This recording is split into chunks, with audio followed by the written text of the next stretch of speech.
that's a long, long list when it comes to just gangsters in general.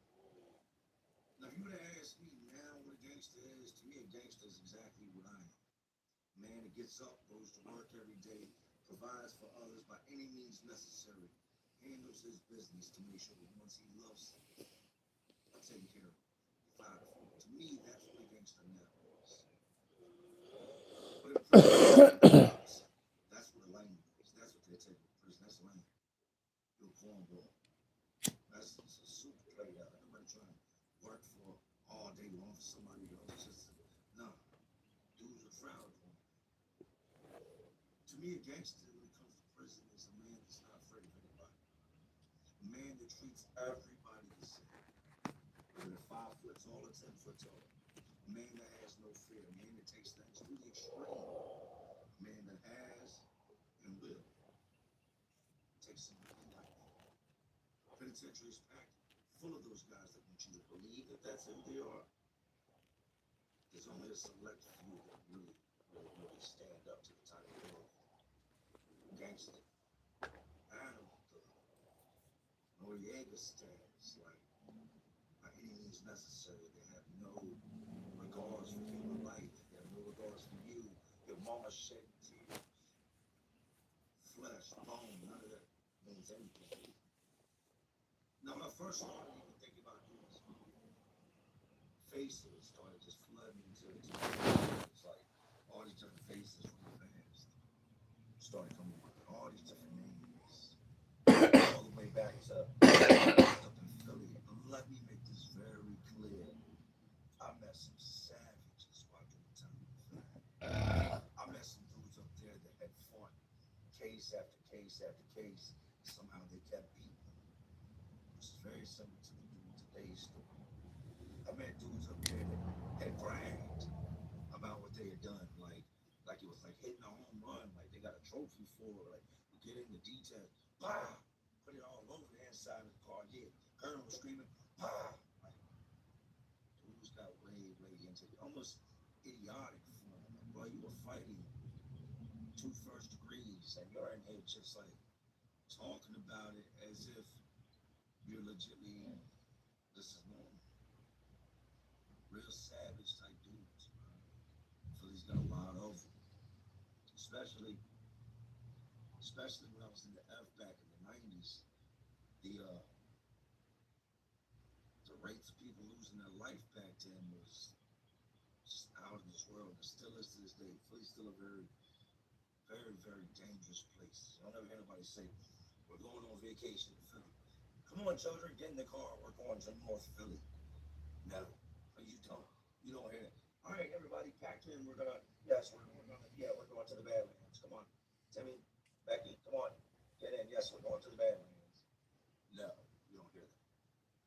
But here in VA, where I did most of my time, when it comes to gangsters, there was a long list. And I had to pick one based off of what I knew, like the most I knew off of an individual, what they had done, and what I had seen them do while I was incarcerated. Lucky. Crazy enough, that's his first initial. So for a lot of my VA inmates, guys I've done time with, just ain't hearing that L, you already know who the person is. Most gangster inmates I've ever done time with, without further ado, you know how to sing, you know how to do good soul. Let's relive it. You meet guys the ways while locked up. I know guys that bumped into each other, became friends. A lot of times you become friends with guys in your house, with guys in your cell, the guys that live in the cell next to you. Because every time you step out for count, whatever takes place, oh, they standing right there. Hey, what's up? I met Lucky in the hole. Lucky was back doing an investigation on a stabbing charge. And other dudes were talking about it, and then he came in. First, he was on another pod, and the hole was broken up into like, just like a prison, it was broken up into different. Some dudes that were there when he stabbed going up ended up coming back in the hole and talking about it. I had never met Lucky at this point. We were from two different sides of the compound. This place holds over 3,000 inmates, and it's broken up into three clusters with three buildings in each cluster. So it's like it's massive. Like it's Guys on the other side of the complex, like living in the opposite city. The dudes back in the older told me, man, Lucky went in on homeboy. I'm talking about he was sitting there with each other. We could hear bones breaking, snapping, and like, I don't know how that dude survived. That thing was going out his front and his back, like, vicious. I never get to talk about it. It was behind the poker table. So dude tried to play him on some money. He told me, I got it on store. The way gambling goes is y'all agree before the game starts how it's going to be played. Now, most times what we would do is you bring your money with you. There ain't no, I'll go grab it at the end. Now, the money goes in the bag. The money being commissary. And you get chips. Once you run out of chips, well, you go get more commissary, put in the bag to get more chips. And if you ain't, you can't do it. And certain shifts are down on stuff like that. They're watching. They want to see you gamble because you're not allowed to gamble. There's a lot of things you're not allowed to do. Some shifts are big on no gambling just because gambling can lead to very, very high levels of violence. Men lose their lives behind gambling. Men lose their teeth behind gambling. Men get hurt behind gambling. You lose, and you can just want to hurt somebody just off the strength of you just lost. So somebody does what we call ass betting is when they're betting something they don't have with the intent of winning your money and no intent of losing. And now they lose, and you expect them to go straight to their cell and get it because you said you had it. Don't go trying to borrow it. You shouldn't be having to go try to find it. You said you had it. Go get it. And in the moment you realize that they don't have it, that's when you realize they were selling wolf tickets. They were ass betting. He pretty much played you. You came out here with the intent of robbing me with no money, no gun. And I won, and now you ain't got my money?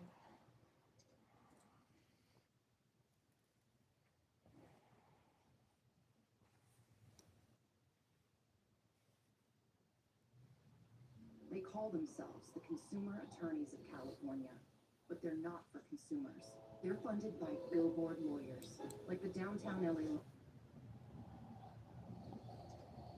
So whatever leads to whatever. Like he ends up stabbing this man, right? Goes in the cell behind him after the dude. I'll pay you, I'm gonna get it, da da da. He goes and gets this bone crusher. Now, if you watch my most recent TikTok, I talked about a machete. Somebody said we call it bone crusher. Big difference. Machete is actually, it's what it is. Machete is sweet. Bone crusher is just a big solid piece of steel that when it goes in, it crushes bones. I've seen them laid out across the doors, sides of the locker. I mean, just they're vicious. Just seeing the thing and just its form itself lets you know that, oh my God, like that's some straight out of a horror movie. So by the grace of God, this man lives, right? Lucky hits him all over. God knows how many times. But the guys back at home had talked about it, had seen it, and just in hearing it, it was gut wrenching. The dude that described it was great at talking, he was great at kind of describing things, which was a lot of people say he was ranting, he was snitching. Something happens, they bring Lucky over onto the tier, and Lucky gets back there, Lucky gets yelling around, and the same dude was talking about, hey, yo, what up, Lucky? Man, don't say a whole lot, right? What's up? And what they talking about with the charge, right? Boy said I ain't do it. Hers was you ain't get shit. Nah, he let me back out on the yard. Like he said you ain't do it. Yeah, you better say I ain't do it. You know what I mean? Like you can't tell the people who did it. So if you're scary, you think you can go to prison, you can run to the guard and tell them, oh, he poked me up, he did this and that. No, you can't. Because now you're wrapped up. You're told. There's no snitching at any given moment. You cannot. There's nothing that justifies telling on somebody while you're locked up. So the guy had to wear it. Stayed in the hospital for a while. And Lucky sat in the hole waiting to see what was going to happen. As the man dies, the man goes to do it says, nah, Lucky didn't do it. He was sleeping in the same. He was covered with no DNA, no blood all over him. The man ain't do it. Explain to us why he was in his school. He was trying to help me. I don't know what happened. I had passed out. And I know it wasn't him. Who was it? I don't know who it was, but it wasn't him. He won't tell. They had no choice but to release Lucky back to New York. I do my time in the hole. I'm in shop, yeah, boom. I come back out looking like Jesus, looking like Moses, looking like Tom Hanks and Castaway. Big beard gang, Bruce Willis, you know what I mean? Drop top hairstyle, nothing on the top, everything on the sides. I come out and go see the barber. We got a barber time named Ash. So Ash, give me the right, man. Fix me up. Like I'm like, damn, boy, you not stopping the game. I've been in the hole so long. I come out looking like a Holocaust survivor. I look like I had stage 4 cancer, man. And rest in peace to anybody that's lost their lives to cancer. Everybody did. It's not a joke. But that's exactly what I resemble. I was malnourished, underfed, dropped about 50, 60 pounds while I was in the hole. I didn't even look like myself. Once I finally got to see what I looked like and what they had done to me in the hole, it was terrible. But it wasn't me long after I got lined up and got back into my little routine. They placed me in silver.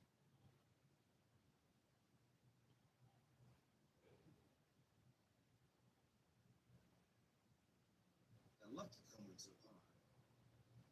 He would do the same thing. Be back in the hole, about a part of 6, 7 months, waiting on this whole pending investigation, see if they can get anywhere. The other dude that got hit up, since he wouldn't tell him who did it, they put in for emergency transfer. All we can do is just get you off this prison so that if there is somebody trying to take your life, well, it's going to be real hard for them to do from a different prison. So they shouldn't let it off, right? Lucky comes in our pie. This dude's been down since the 80s. This is what I do know of Lucky and what has been proven, what's like actually out there, nothing that I'm telling that's not known. Prior to his arrest for what I'm about to tell you, the name was looked into for 2 other homicides and 2 brothers.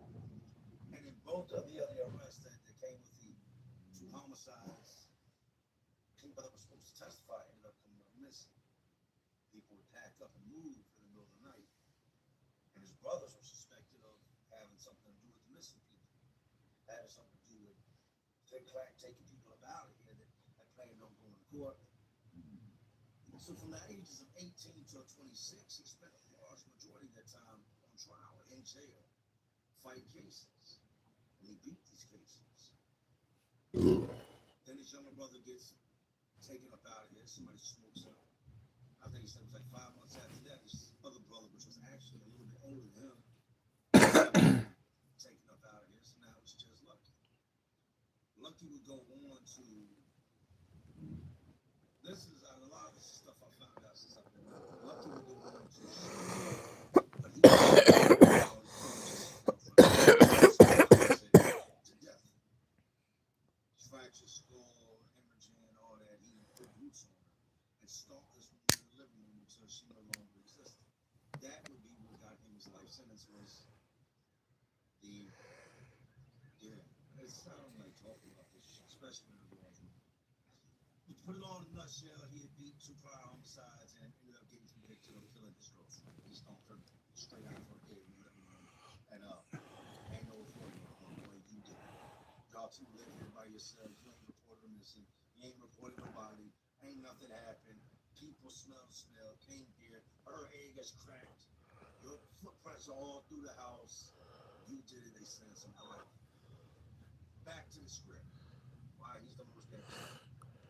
No sooner he comes in, he settles in. They pretty much say, "Look, you're a young gang dude. Stay up on family. You ain't got no problems. Don't bring your bullshit to the cell. Ain't gonna be no problems." That same night, he's back out at the poker table. And I remember sometimes you'll get your property that same day. Sometimes it might be the next day. Lucky's up front arguing with the guards. I need my property, man. I want my commissary, my TV. I need all my stuff. So he's fresh out of the hole. He's already turning up on Austin to the point they're like, "All right, sir, we're going to see what we can do." "Yes, sir. You go get my stuff, man. I'm not sitting in this hot ass cell all day with nothing. Just came out of the hole after 7, 8 months. You talking about waiting? I'm not waiting, right?" There wasn't a lot of men that I seen that could apply pressure to guards like that and make them move. They went and got his stuff. It wasn't an issue of being bored. It wasn't an issue of having to sit in the cell. It was an issue of gambling. He couldn't get out there and gamble. He didn't have his commissary. So they bring his stuff. He has way more stuff than I've got. He's got way more stuff than 90% of the guys in here because the guy was a gambler. That's what he did. He ran parlays, he gambled, he did all this, he did all that. So he had bags and bags and bags and bags of commissary and just personal items and hygiene and just, man, had a ton of stuff. When he needed to be in the celly, he'll sell. We went from halfway decent to living like a pack rat. He got shit everywhere. That night he goes back out to the poker table.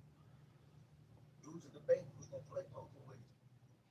Everybody knows that they succeeds him. Like he just came from the hole for pretty much butcher a man over on the other side of the compound. Now, I'm supposed to go sit play poker with him and just pray that things go good and that he doesn't flip out about something and try to take me up out of here and get straight into the poker game. Make some money, goes on about his business. We locked down. Now, as time progresses, more things start to happen. There'll be fights in there, other stabbings, a lot of gang attacks, a lot of robberies, a lot of extortion going on. The whole Lucky hit dude with the bone crusher ordeal kind of fades to the back of your mind because so much new stuff has happened that you're no longer thinking about what he did 7, 8 months ago.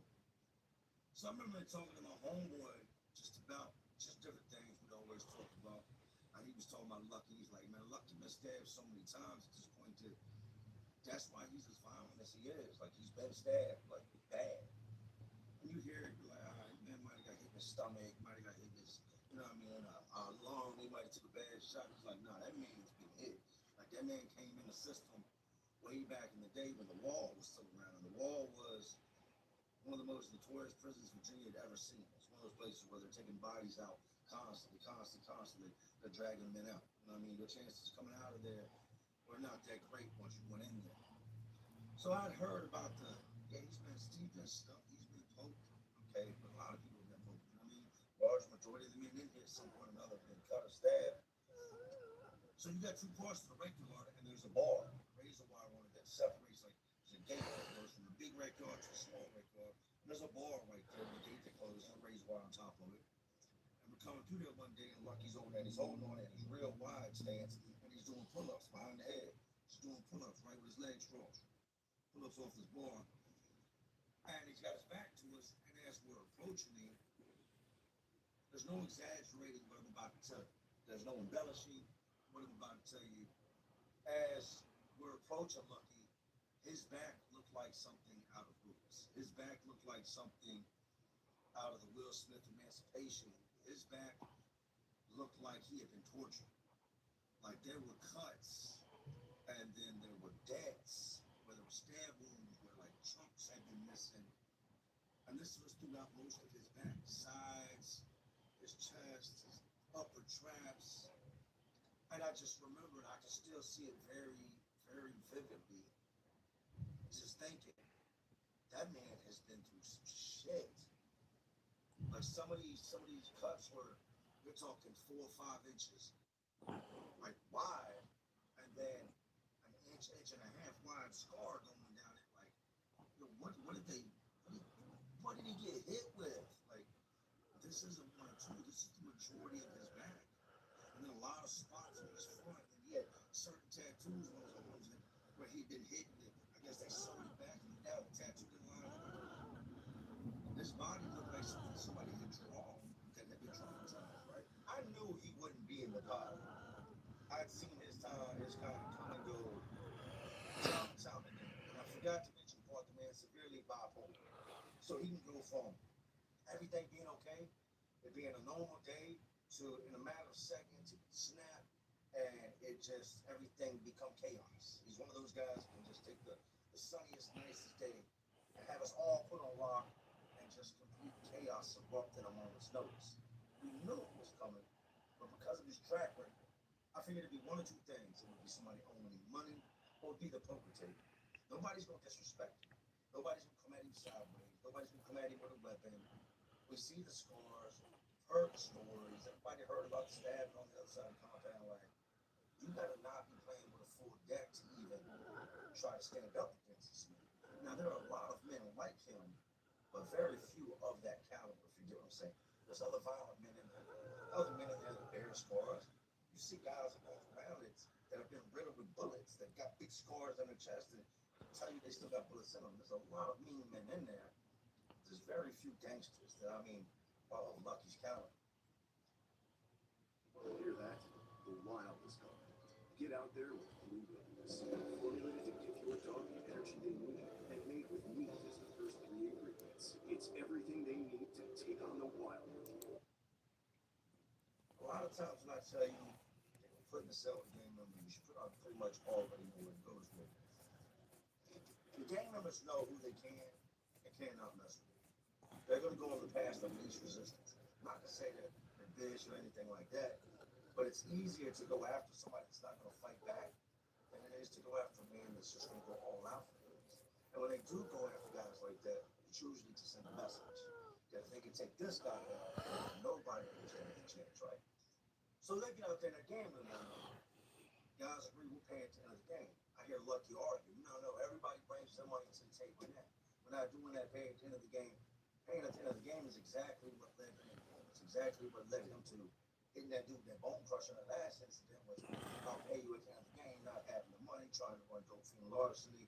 You ain't got it, now you're about to get it. So he's arguing with these dudes. No, we're gonna bring the money to the table now. You get your chips as you pay. If you don't bring you don't bring the money, you don't get the chips. One of the dudes at the poker table that's supposed to be playing poker with said, hey, man, this so my money ain't good. You calling me a liar. You saying that I ain't got the money. I mean, I got a cell full of money. You trying to say, like, you're trying to make it sound like I'm on a game on you, like I'm broke or something. Like, he's not a man that argues. He wasn't trying to say the man was broke. He wasn't doubting that he had any money. He just had been through a very traumatic situation that caused him to almost take somebody's life behind them saying they had money they didn't have.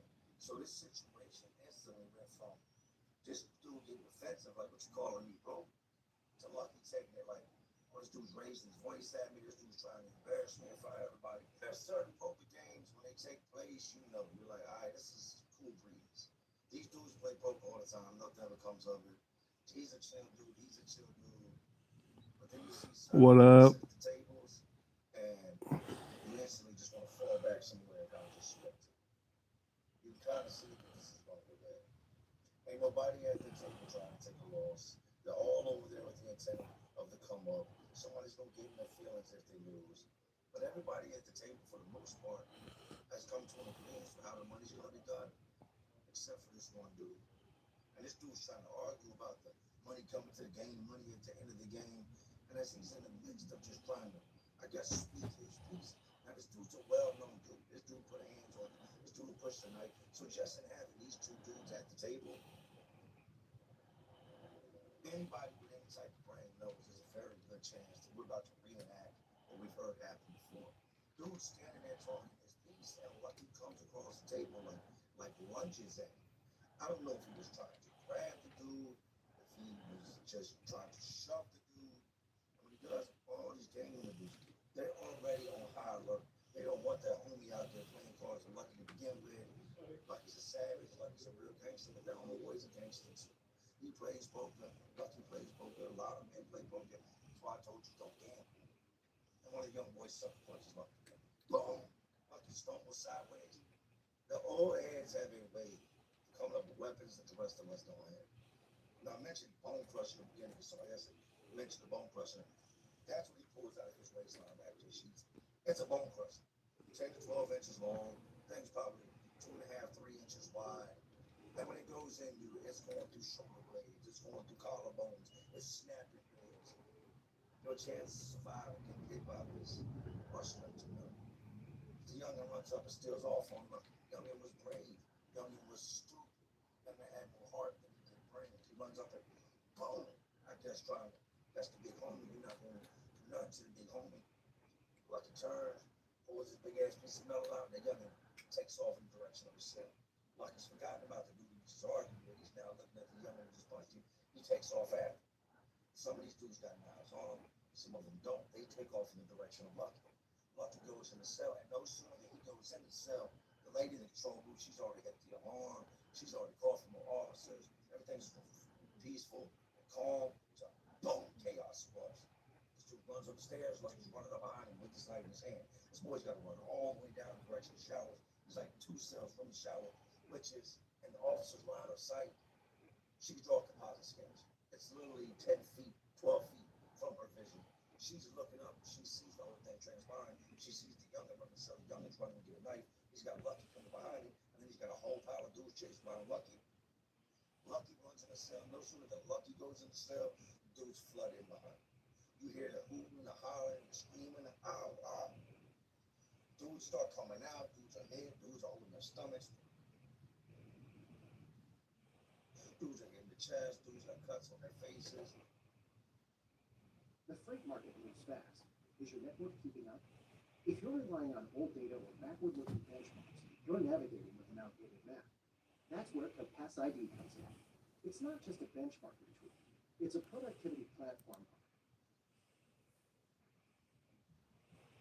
They're in there sticking Lucky, but in the midst of them sticking Lucky, Lucky is going in with this goddamn bone crusher. Lucky is hitting dudes. Bong, bong, bong. And they're stabbing this man all along. To the point that now you've got 5 or 6 dudes that have retreated, and you've got dudes outside the cell that don't want to go in there. Young boy, as the dudes, as Lucky started, Lucky, when the first dude stuck Lucky, Lucky turned around and turned his attention to him. The young boy squirmed up out the cell, never got to his knife, shot down the chair back down the staircase. This shit would transpire for about 30 seconds of them just trading stick, on Lucky driving this big ass piece of metal in the dude, right? They all run down, they all try to come together like you got dudes in there that sleep, dudes in the shower, dudes in different parts of the pod that wasn't even aware of what was taking place, and then had to try to get to that location with their big homie, with the gang members to try to handle Lucky. Everybody started exiting out this boy's cell now. Lucky comes out, this man is dead. He's dead. Like poked all up, got cuts on him here, cuts on his back, on his chest, like he's got stab marks all around him, and he's pacing, and they're on the bottom part of the tier. Now you got guards coming through the side door. You got guards coming through this other side door. There's 2 doors. At the end of the tier, one of this and one of this end, and at the staircase, they hit the barbershop, boom. They're coming in, and they got Lucky in the middle. Here he stands with this big ass piece of metal. Holes in, leaking. You got a whole entire gang of dudes standing down at the bottom. Watch these dudes have been stabbed. Just looking up at him. When you hear the slides, you can hear the doors before they open. It's a series of doors that start open. Slang, slang, slang.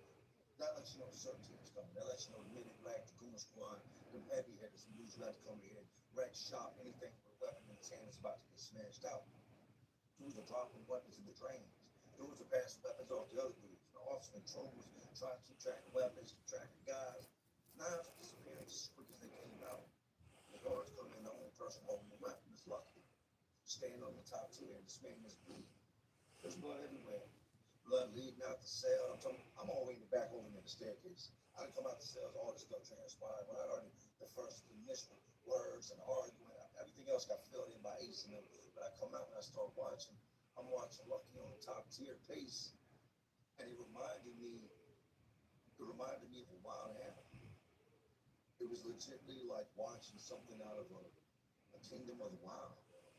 Like when 2 lions get to fight and one's all mauled up, but it's still walking around, it's bleeding, it just looks ferocious.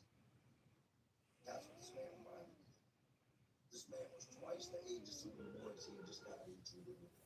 Was in better physical condition than the majority of us in there.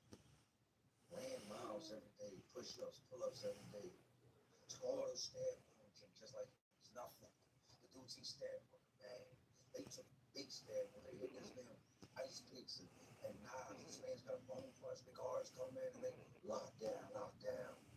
And you got something once I ain't got nothing to do, not gang, I do not gang bang. Like into the cell I go, my celly door, we shut the door. So now we're crowded, got the door, we're watching out. Lucky's on top 10, they tell him, drop the weapon. Now he ain't got no problem with the officers, but he's been stuck up, he's stabbed, he's not in his right mind. He knows he's going back to the home, he's already not going home. He's sitting there on a body, he just got into it again over the broken table. He's stabbed 7 people, the officer see it. This is a Commonwealth state, so even if the guys don't testify, just based on the actual evidence, the Commonwealth can convict him. And you would think, what has he got to lose? He's never get out of prison. Well, now he's going to a supermax, 23 and 1, where he's going to sit in that cell for the next 5 to 10 years with no type of dealing with anybody else. They're yelling at him, drop the weapon, drop the weapon, drop the weapon. He doesn't drop the weapon, he's still pacing. The other 13 are moving it from this side and this side. So by now, he can't run down the staircase. The gang member dudes are, for the most part, I'm going to say, out of harm's way, even though some of these dudes been stuck now are really bad. Cars come running in through the bottom. These dudes ain't going in their cells. They get locked down. Some of these dudes, I need medical. Like, they're not just trying to play it off. They've been hitting something real big. They start getting them up out of that. Even the dudes that have been stuck, the first thing they do is cuff them. So you got a big hole in your stomach. You got to take your hand off of it. Now it starts leaking. They start leaking things out. They start spraying like he's wiping. As he's wiping, he's stuck, smearing blood all over his face. Eventually, he just dropped the weapon, put his hands behind his back, said his piece with everybody. Y'all bunch of bitches. None of y'all can take me. None of y'all ever be able to beat me. This shit don't scare me. I don't know who y'all messing with. Y'all got the right one. I will see y'all. And from here on out, it's king on sight. Y'all got out like it. They let him out of there with all these stab wounds on him. I don't know how many. They made there was rumors that he was stabbed like 30 some times. I don't believe he was stabbed 30 times. I think it was more along the lines like 5, 6. I saw a lot of blood, but I was a far distance away. Like I'm all the way on the opposite end of the bottom. So I'm probably a good 60 feet, 65 feet from where this whole thing transpired, right? Lucky went super gangster. Majority of those dudes that he went at it with and came to him with them knives that he was trading blows with were never going home. Most of them were killers, but they weren't the same caliber of killers as Lucky. What Lucky did to begin with to get put in prison was a despicable act because it was a woman that don't agree with you even so much as put their hands on them until it's taking the life of one. But they were a different caliber of gangster. These dudes were just, spray pray, just pop off shots and hope that they hit their target. But Lucky had actually snapped and put boots on somebody and took their life. Like Lucky's, his name preceded himself. This was not the first time this man had been stuck. It was pretty much every so often it was guaranteed Lucky was going to hit somebody and somebody was going to hit Lucky. And that was just part of his life. When I got to thinking about it, it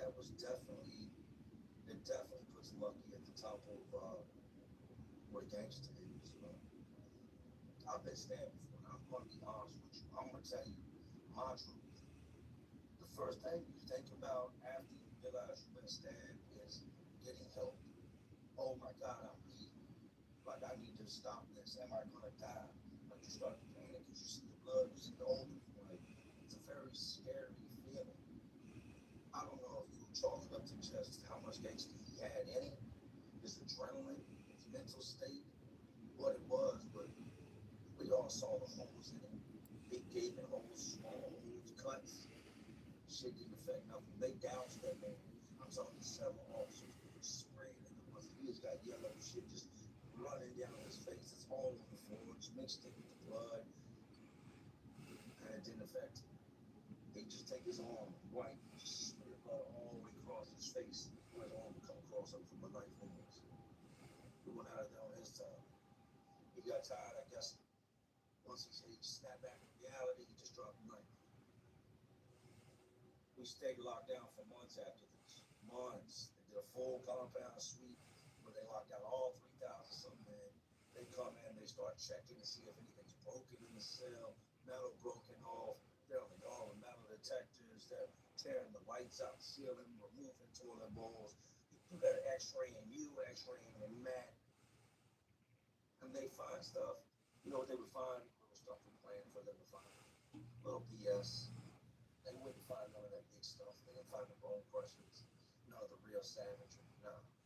We just used to plant stuff to make them think they find something. Go stick something out there in the microwave in a hot pot. Slide something in the back behind the phone so that they got something to show the world. Oh, look, we found this, we found this, we found this. But all the real serious stuff like what the boys came out with that day, they ain't find all that. And the only weapon they recovered out of everything was the one that Lucky dropped from the top tier. Once it hits the train, it's gone. Once it goes from one hand to another, people in the crowd, you don't know who came out the crowd with the weapon. You don't know which direction the weapon. Lucky. I see where he got his name from. He's definitely Lucky. Because that man, like I told you, I seen him that day on the backyard. It reminded me of something out of a movie. I'd never seen a human body that had taken that amount of trauma. I'd never seen a human being body actually reflect that type of damage. Lucky would ultimately die in 2017 at Wallace Ridge Correctional Center. Nano Banana 2 is now on Artlist, and it's more cost-effective and way faster. So you can create cinematic images in seconds. Go to artlist.io and get Nano Banana 2 and all the leading AI models, and start creating without limits. Looking back, Clearly, the house was trying to tell us something. Yeah, at that point, it had been about a month, and the temperature inside the house was up and down. And the shower would. I'm a brain tumor. Life is crazy. You can go through all this, all that, survive so much, and then be taken out by a brain tumor. 2017. Lucky wasn't a good person. I can't sit here and paint out a picture that I like. First of all, he wasn't my dude. He wasn't somebody I kicked it with. He was a guy I heard talking the whole. A guy I had limited conversations with. A guy that was well known. A guy that had made a name for himself in the streets, and that would lead him to serving a life sentence that he didn't finish up. God had different plans. I don't know if he was like, I can't leave this guy around to take somebody else's child up off of here. He serves no purpose or what it was. But yeah, summer 2017, brain tumor with Baltimore. Took Lucky about. I wonder what they thought when they did the autopsy on Lucky. Could you imagine being in the corner and you roll in this dude that's about, I don't know, man, resembles a weathered Wesley Snipes, but a little bit older. Chiseled physique that's just brittle with scars. And then there was the trauma his body took prior to going to prison from gunfights in the streets. You can imagine what his teen years were like. I can only imagine what the coroner that worked on him and prepped his body thought when they brought him in, laid him on the table. Damn. But yeah, that's it. Lucky. It was a horrible to determine because I've seen men do such terrible things. I've seen a lot of heinous acts. I've met a lot of gangsters. A lot of y'all think y'all are gangsters. I don't proclaim to be a gangster. I'm not built like Lucky. I'm not. I've been stuck. I've been hit. I've been through bad things in life. You know, I've had my gangster moments, done things I'm not proud of, but I'm not built like him.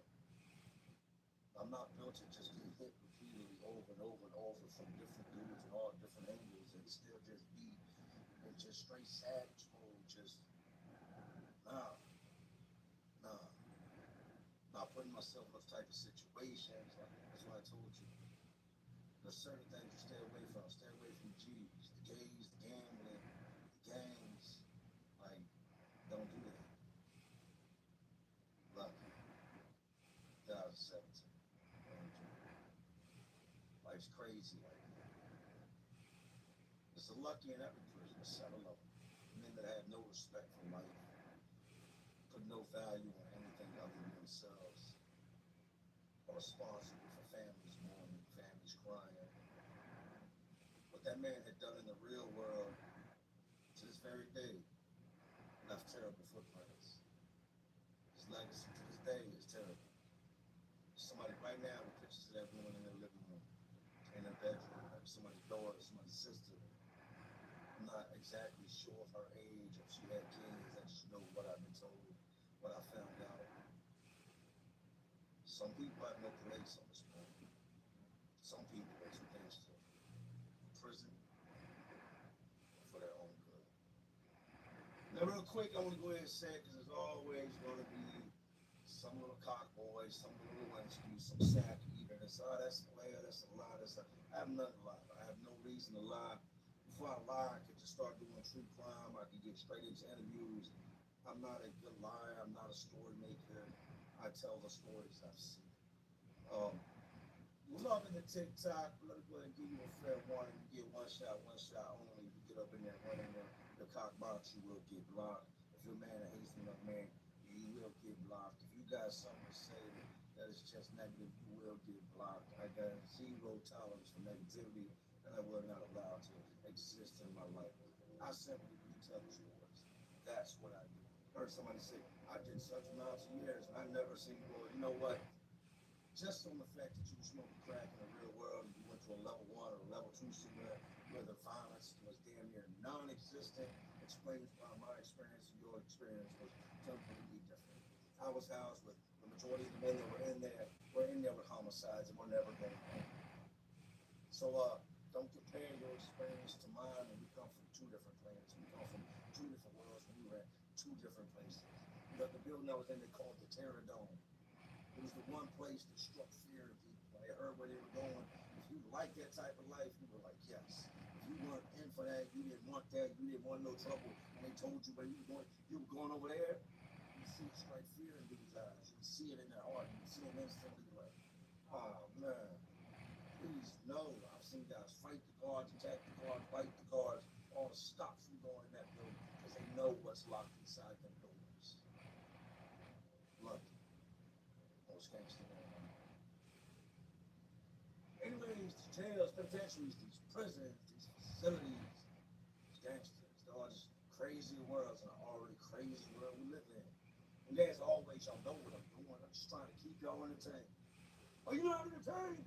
Like always, this is Jay Williams. Life. It's all my real ones. And there are some real ones watching me. Just still watching me. Hang on out.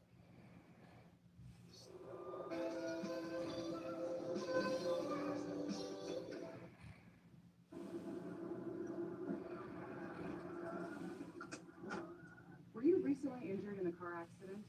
If so, you need to stop now and immediately call an experienced auto accident attorney. Look at this check for $237,000.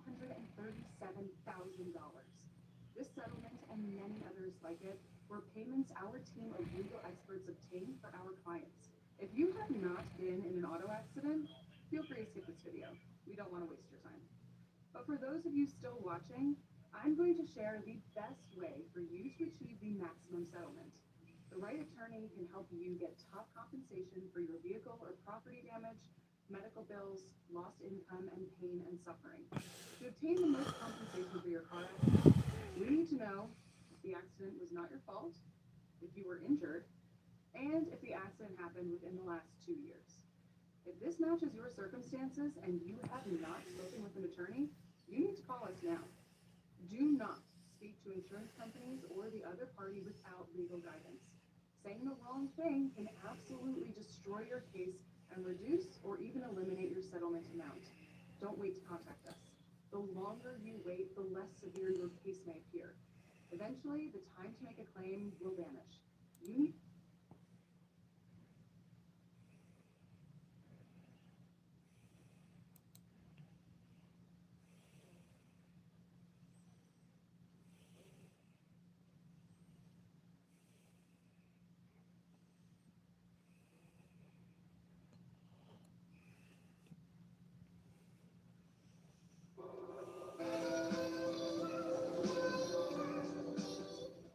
Man, you already know what it is. Jay Williams with Life at Work. What's up? What y'all doing in the chat? What is checking in? Doing in the chat. Doing in the chat. Doing in the chat. Doing in the chat. Right in your mouth trying to act tough to the wrong guys. And now, they ain't trying to do a whole lot of talk. They're going to stone you. Stop, you straight out of Compton. Now you got to get up out of there. You can't just go over to the hole, the solitary confinement, knock on the door and say, hey, I done ran into some problems. Can y'all please let me in? It doesn't work that way. Maybe you got out there on that poker table and y'all playing till Friday when commissary comes around. And they've kept a tally on how much money you owe and you know you can't pay it. You was what we call selling wolf tickets. You was ass bet. You ain't have no money. Now you done lost. You ain't got no money on your books. So you can't go to commissary to pay these boys that money you owe. Come Friday, you better not come with any type of excuse. It doesn't matter if you did have the money and the commissary people messed up on your papers and now you don't get no commissary. If you return and you cannot pay these men, the first thing they're gonna think, no matter what it is you ran game on me. Sat down at that poker table trying to take my money and you didn't ever have no money. So you was gonna expect me to pay you, but you can't pay me. Most times them guys, they check in. Checking in is when you have put yourself in a situation or someone else is applying pressure to you and you gotta find a way to get up out of there, get over to the hole where you feel safe. Don't tell her how long you're gonna be in the hole, and don't tell her what you're gonna have to do to get in the hole. These guys check in. I can proudly say that all my time, all the years throughout my life of doing time, I've never checked in. I've had some scary, scary situations. I didn't know what the outcome was going to be, but I faced them like a man. Took my lumps, my bruises, fell down, and I got right back up. It's part of being a man. It's part of doing time. Everybody's not going to be there. Guys will tell on you to try to eliminate that problem. And if that don't work, they got to get up out of here. They're going to go to the hole. So today I'm going to do some of these check-in stories for you. The art of checking in. I've talked about this in the past. They go to walk by that cell. I've seen hundreds of guys wait till count time. They go and walk by. Hey, I fear for my life. It says in the DOC handbook, y'all have to get me out of here if I'm in fear. Or drop a note on themselves to get themselves gone. Slide a note on the administration's door saying that they're scared. There's a whole lot of different ways guys check in. Y'all gonna love these check-in stories. They're entertaining to say the least. You know how to see it, you know how to live it, so let's read it. Store day. Hotels.com is where you go to choose from hundreds of thousands of hotels and earn rewards on every stay. It's exactly what it sounds like. Unlike catfish, which is not what it sounds like. The day we all get our commissary. The day that everybody looks forward to. It's one of the days guaranteed somebody's gonna check in. You never really know who it is. Sometimes it actually amazes you. Like, damn. He checked in, and I just knew he was going to go hard. I never expected him to check in. Sometimes guys will check in because they owe people and they're scared. They owe people and they have commissary, but they don't have enough to pay everyone. Then sometimes guys will check in just because they don't want to pay. It's like, man, I owe out $150. I don't want to pay. But if I balk, I tell them, I ain't paying that, I'm gonna have to fight. Boys up here ain't fighting, so I'm gonna have to stab. I ain't about stabbing, so I'm gonna get stabbed. Yeah, it's time to check in. I cannot tell you, like clockwork, I don't think there was a single commissary, and all the time I was in prison, that I didn't see somebody check in. You'd see the guys. The way commissary works is, you get a slip, and this slip will be everything that you can order from commissary is on this slip. From the ramen noodles to all your Zoom Zooms and Wham Whams, all your favorite little tasty, teeth rotten treats, Snickers bars, candy bars, M&Ms, you know, nutty bars, honey buns, cinnamon rolls, sodas, big bags of chips, cheese, hygiene, stamps. This paper has everything on it you can imagine. You got false teeth, they got stuff on there that says stuff that you put on the false teeth, stick in your mouth, even that's on the list. You fill this slip out, and it's a bubble system. Like sodas might be 6192 might be the code for, Dr. Pepper. So you bubble in 6192, and then beside it there's an amount. You want 24 sodas, you bubble in a 2, you bubble in a 4, you just ordered your food. You then have a box hanging on the wall. That box is locked. You then walk up there, the slip has your name, your inmate number, your housing unit, all that on it. You drop that slip in. You know when they come to pick the slips up. If y'all go to commissary Friday, they're usually going to come Wednesday and pick that slip up. Then they're going to take them over to the commissary window. They run it through a machine. If you have money on your inmate account, boom, it goes through it. It's almost like a credit card. If you don't, denied. Then that Friday, they're going to call commissary. And the way that works is, when your building going to commissary Friday, they'll call your pod. Such building, such pod, stand by for commissary, stand by for commissary. Oh man, everybody's screaming. Sometimes first thing in the morning, you'll see guys come out. It's an orange net bag, like clear net bag, like one of those old fishnet white beaters, except it's nylon and it's a bag like a pillowcase with a string on the top that you can see through. Guys will usually come out first thing in the morning, they got their bag in their back pocket.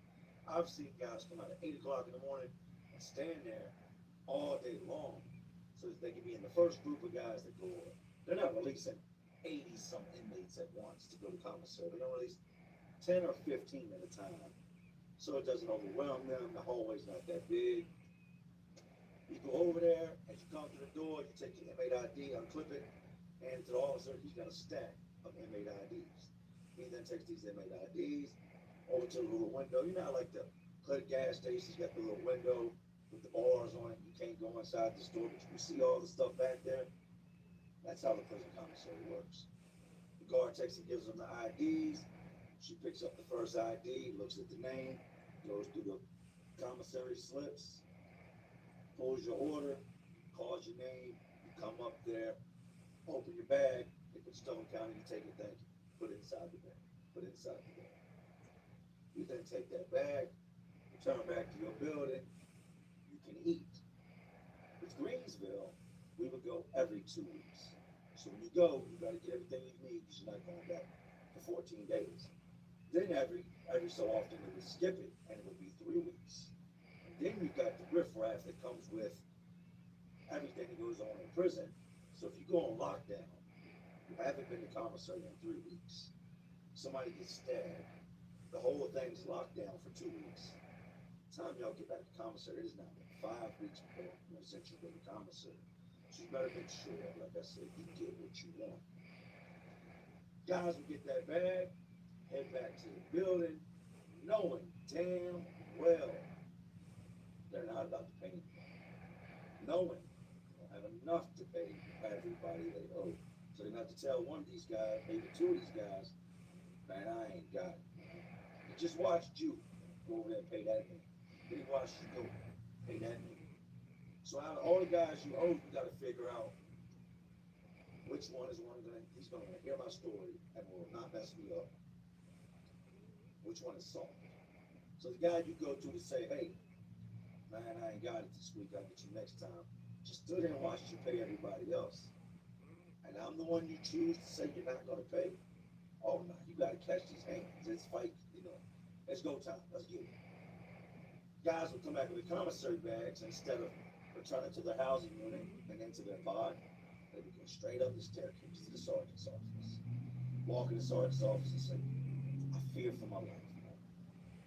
Sergeant look at him with that bag. Now you owe people money. You carry your ass back down the stairs. I'm telling you, I fear for my life. So if anything happens to me, I'm gonna let them know I came to you and I told you the guys were gonna hurt me, but you didn't do anything about it. The blood's gonna be in your hands and you're gonna be fine. So what do you want us to do? I'm checking it. Take me to the hole. You can be in the hole in a couple months, right? Like it's hot back there. I do. But I'd rather be in the hole than be in the hospital. Come on, let's go put the handcuffs on. They put the handcuffs on them. We come back to commissary, walk right by that little office, by that sergeant's office, where either the sergeant, lieutenant, or officers in there sitting. Every single commissary you would see an inmate sitting there in handcuffs with his whole bag of commissary beside him, going to the hole, volunteer. Sometimes they'd have a guy in this office, maybe 2 guys in this office, and a guy in that office, 2, 3 guys checking. Very, very common. Like I told you, checking in is the art of running from your problems. Can't nobody get you in the hole. You're in solitary confinement, you're in that cell by yourself. The inmates that you owe money, they're out on the other side of the yard. They can't get back to the hole and get to you. But here's the catch. You're gonna eventually come out the hole if you don't get shit. You don't get to determine where you're gonna go to come out the hole. So you think you're slick by running off on these boys and not paying them. It's a very good chance they're gonna take you, put you right back where you came from. So now you put these guys in a position where they get paid. They know you're scared. You ran to the hole, possibly told on somebody. Now here you come walking back in with that bag of commissary. You don't want to pay nobody with it. All your personal belongings in another bag, looking at the same thing that you ran from. Oh, God, this is is a bad day. These dudes saw me checking right back in there. This is not like the streets. Keep that in mind. You know how out here in the real world, if say you owe a car company or a small car lot for your car and you're delinquent on your payments, they just come take the car. Don't nobody show up, knock on your door, drag you out front, start stabbing you, punch you on the face. They just take the car. You don't pay your electric, they cut your power off. Then also, in the real world, you can have beef with somebody, get on that phone, or jump on the internet, and do all that behind a keyboard. There's no repercussions to it. You're never gonna see that man.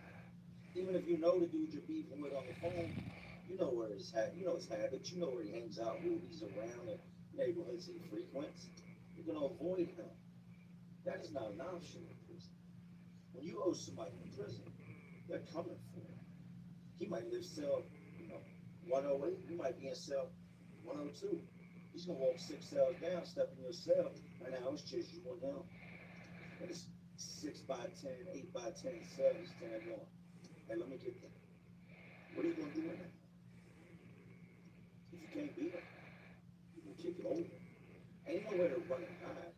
The only place you can go is to the hole. And like I said, even then, it's not guaranteed to safe because you might come out and have to deal with those same guys.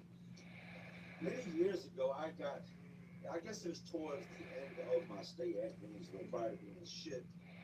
They moved me from Onapod to 200 I told you they put the dude in the cell with me that was from Petersburg, said he got all cut up and that he ate part of his victim to try to get the insanity plea. It's the same guy I told you, he climbed on top of him because of where they cut him. His guts were messed up, he would climb down, he couldn't control the bowel movements, so he would just, stepping off the top of him in the county, he was just pooping. So, him and the boy, he likes the boys, end up getting me moved up out this cell I've been in forever. They take me next door and put me in 200 power. I know pretty much everybody in this building. I've been on this compound longer than a lot of men. I know I've been in that building. I'm in the top 10 of guys. I'm 386 and 72. Of 344 men, I'm definitely in the top 10 men that have been in this building the longest amount of time. The maintenance job, they keep me in this building. They take me and move me next door into 200 pounds. That's when I told you I would end up with the cellmate Pamela that had killed his first kid, got out, and then we killed a second kid. I meet a guy while I'm in there. And like I said, I knew everybody in this building. I knew most of the people on this side of the yard. But we always get new guys. When somebody checks in, that leaves a bed open. Now somebody's coming out the hole. They got to put them somewhere. They can put them in that bed where that man that used to live. Checked in, he's going to his bed. If somebody comes from another prison and just shows up here, there's open beds. They bring a guy in by the name of Troy. I had not seen Troy probably 15 years. And when I did see him prior to going to prison, he wasn't really my type of dude. He was a whole entire junkie. What's a junkie? A junkie. Had that dope fiend larceny with him on the streets. Was known to smoke it, the rock, shoot it, the dope. He was a fiend. I wasn't known for hanging out with no dudes that was on that type of time. The dudes I hung out with, some of them popped hands, dudes drank, smoked bud and stuff. But for the most part, my circle of guys, they were just about getting money. We all had that in common. We liked cars, females, jewelry.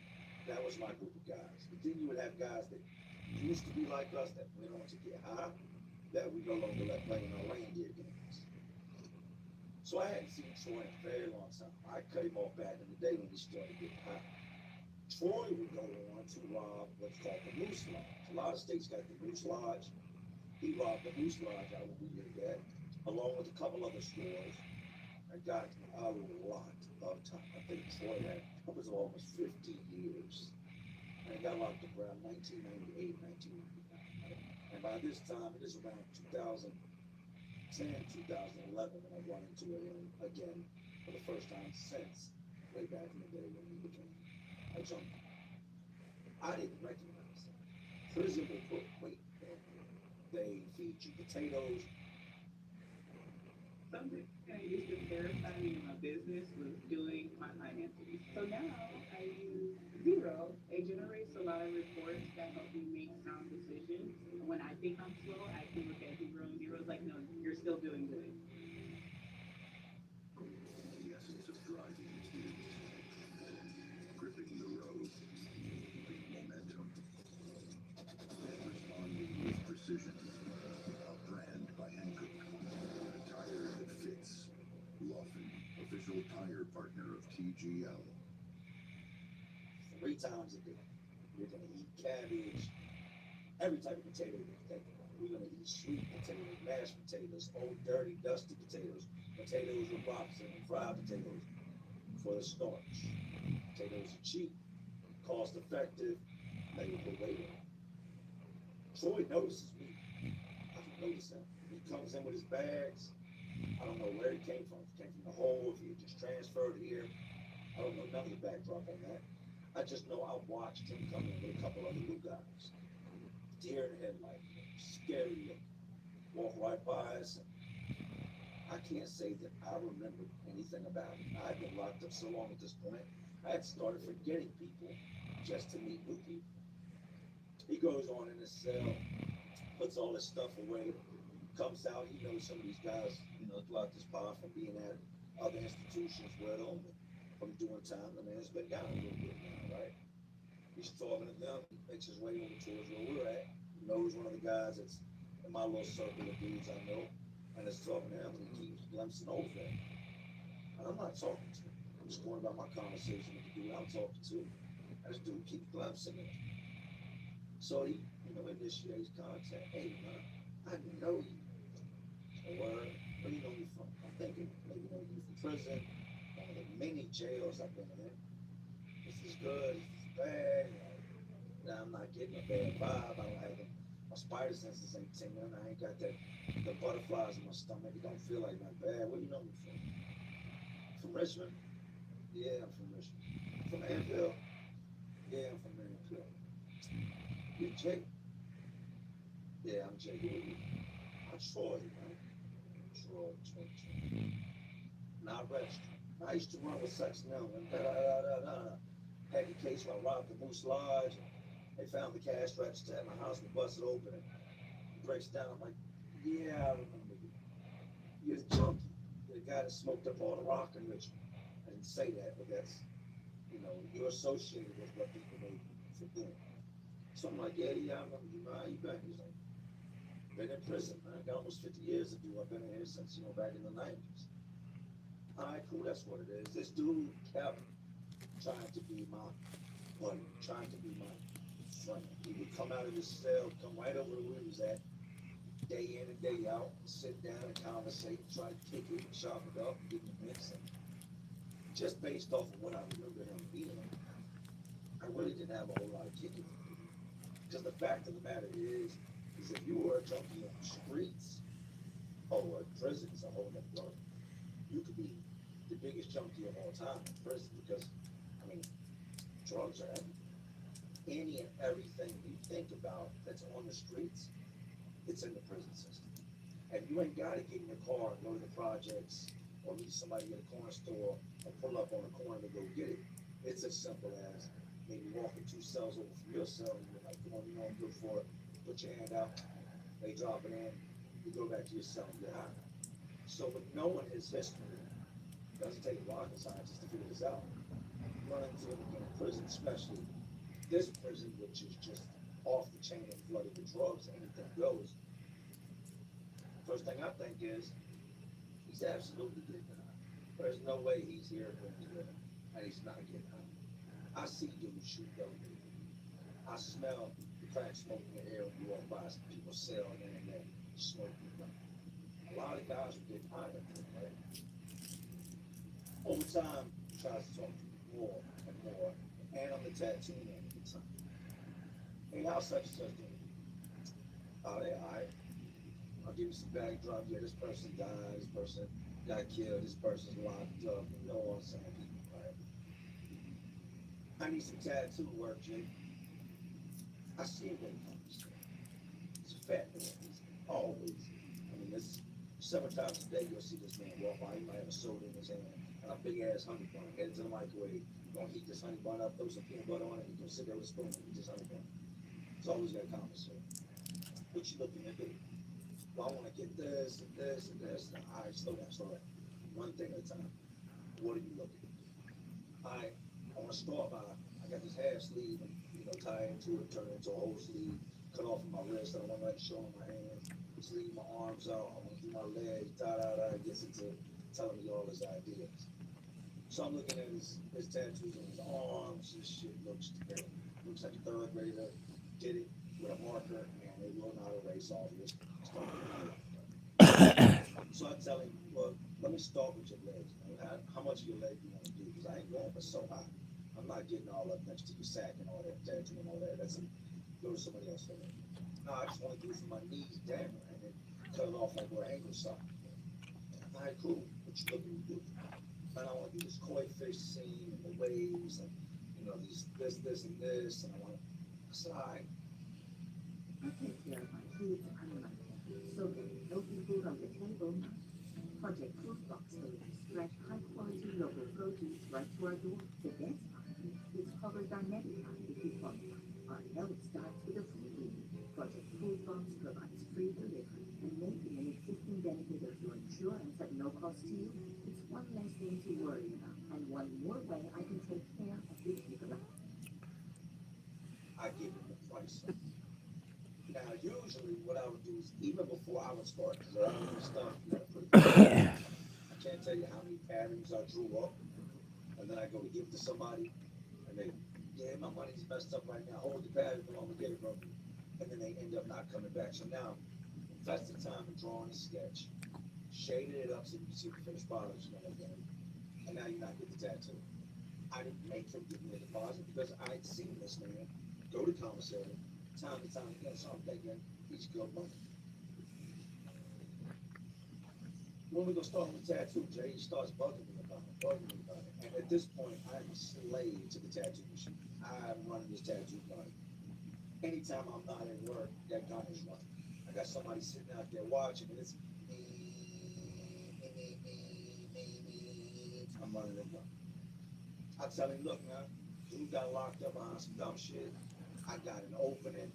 You want to slide in, you start all the outlining of your entire calf, the front, back, side, all that outlined in one sitting, and probably some of the shading. And then I can schedule you after wheels to come back in, tighten up some of the lines, pick up some of the other lines. Once I get done thick, then I can go through and start doing the dark shading, the light shading, so on and so on. I bet. What do you want to do with it? You're going to do it in my cell. I'm not going to do it in your cell, get caught in there and get jammed up like, what am I saying? All right. This koi fish is massive. And I had started doing a lot of these things. At one point, guys were big into the koi fish. So I draw up like this Japanese koi fish, the waves coming in front of it, and then some splash behind it. Getting sketched up. A lot of the other stuff is just freehand work I'm going to do to fill in. He comes, lays up on the palm, stretches his leg out. I place the patterns, we have this clear deal. I run it over his leg after I shave the calf and stuff. I take the stencil, put it on, smooth it out, pull it, transfer the pattern from the paper to his skin, start outlining. Oh, why does this hurt so bad? Because it's your legs. I wouldn't think the calves would hurt like that. Oh, yeah, the calves hurt. It's a touchy spot. He takes it like a chin. I line everything. Get into shape the koi fish, knock the koi fish out. So now when he comes in, I got to do the waves. He wants to do some like samurai stuff on the lower parts of his ankle. He's got just other ideas for this other stuff. All right, cool. This is the beginning of the weekend. I give him a list. This is what I'm charging you. You're not just gonna pay me with whatever you want to pay me with. Go to commissary, whatever these things. And I got you, Jay. I got you. Now, in the meantime, I would see him out there at the poker table gambling. And sometimes, if your credit was good, they would let it run to a street. Ain't no money in here right now, but they're not going to shut the poker game down. They're just going to write down what you owe.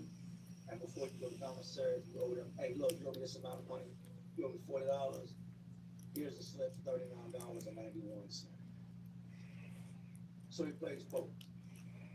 Store day rolls around. We're standing there talking. Me, there's other guys in groups talking. They call the first 15 for commissary. We slide out the gate. We are in line. They are taking our IDs. They're filling people's commissary rooms. They call his name. Troy such and such. He goes up to the window. Oh, he's got the big bag. He's maxed all the way out. Got everything and anything you can imagine. I don't think nothing about it.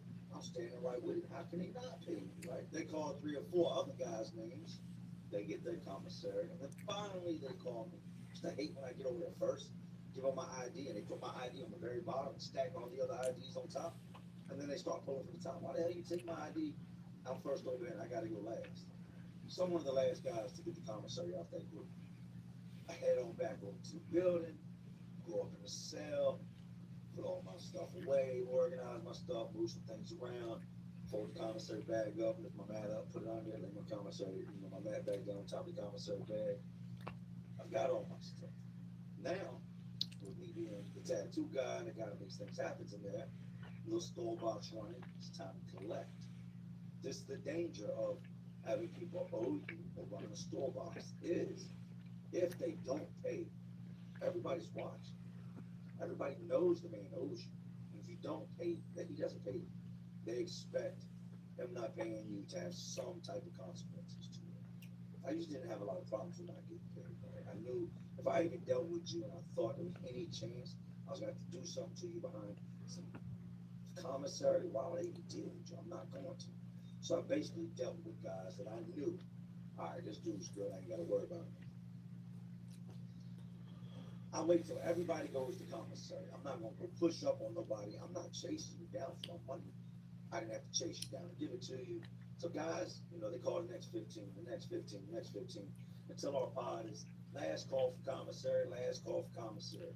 You missed this call, now back to next time we go. Last little few stragglers make their way over and get to commissary.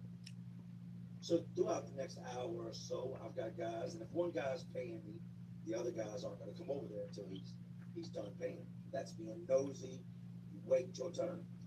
The guys swinging by, breaking me off, if they owe me, no problem, no problem. I'm looking at the list. I keep a list written down and hidden. The guys owe me, and I mark off the stuff they owe me as they come. All right, he paid me, and we mark his name off the list. He paid me, I can mark his name off the list. I'm looking at the list. I still got Troy on the list. I look out my cell over at Troy's cell. Don't see Troy. Maybe he's up in the cell. Maybe he's, waiting for these guys to finish his name in his phone. A little bit more time goes by. I'm like, where the hell is Troy? Where is he? I come out my cell. I go ahead. I got sneakers on. Take my sneakers off. Put my boots on. He's my homeboy. I might have to work with him. Not my homeboy. It's somebody I know. He doesn't fall in the homeboy kid. You don't get that type of homeboy. I take my sneakers off.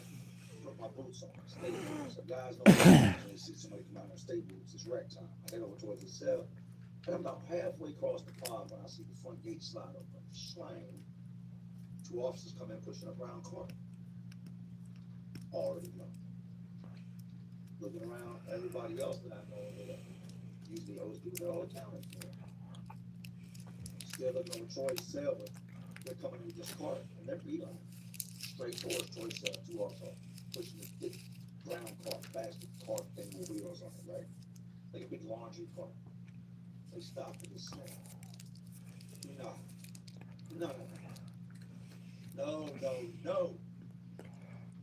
I walk by like I'm going to the microwave. I look over the cell. He's not up in the cell. His celly's over there. It's making sure they don't take none of his stuff. Telling them, yeah, that's his, that's all this stuff in that locker right there. That belongs to Troy. All this stuff over there is mine. Stuff on the bottom counter, that's mine. Stuff on the top shelf, that's his. They pack all Troy's stuff up, right? Guys are coming in and going out at this point. Wreck is finishing up. So I slide out the gate. Officer's done left with all his belongings. I know he's not coming back. Did something happen? Did he get the fight when he came back from commissary? I ain't heard nothing, no nothing. Look out of the way, ain't nobody gossiping or whispering. What the hell is Troy at? So everybody's coming to commissary, they're coming in from the wreck and slide out the gate. I tell the officer, hey, pop the other gate, I gotta grab something. Pop the other gate, had a pretty good. QuickMD connects patients with a doctor on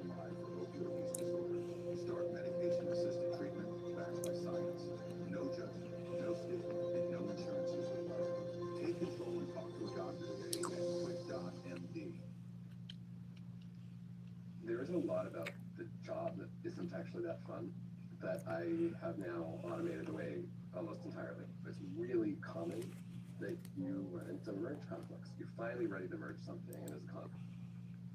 Popped out the gate, had a pretty good before I could get out, just the maintenance man on top of the, just being, staying out of the way, they let me out. I go up to the third floor of the sergeant's.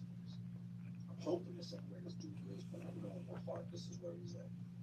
I walk up there, and there he sits, handcuffed, sitting in the sergeant's office, looking around, shameful as hell. Because everybody that's got to walk by that sergeant's office is looking at him, like, yo, look at this dude checking in. Now you got two different pods up there, so you got 172 men that are gonna walk by you at some point at this time when you checking in and be like, nice soft ass, look at you in it. You checked in on somebody scary ass, man. With your big ass bag of commissary. I'm gonna beat your ass. We're gonna beat your ass. I go, then I look through the, it's big glass windows all the way around the sergeant's office. And he looks up and he looks at me and he puts his head down. I can't say nothing. What am I gonna do? Now the sergeant knows I'm part of the reason he's checking in. Sergeant come out, hey, lock him up. Put him on investigation. Why this man scared? He's part of it. I just see him threatening or he's making gestures. So I just stand there looking, waiting for him to look up at me, right? Got his head down. Please look up. Make eye contact. I want you to know that I know.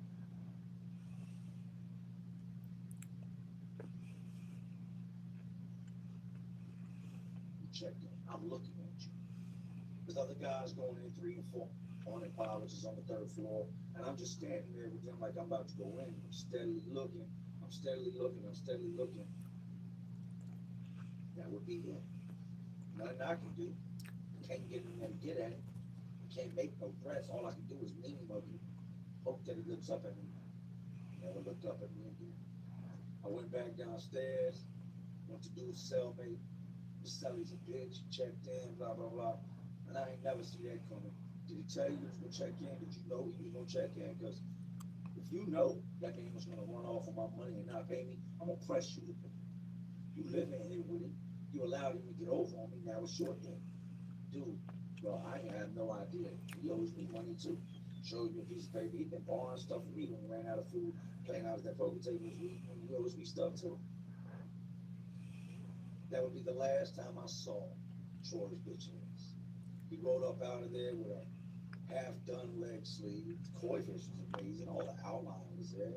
Anybody with tattoos could pick up where I left off and just start shading them, adding little things to fill it in.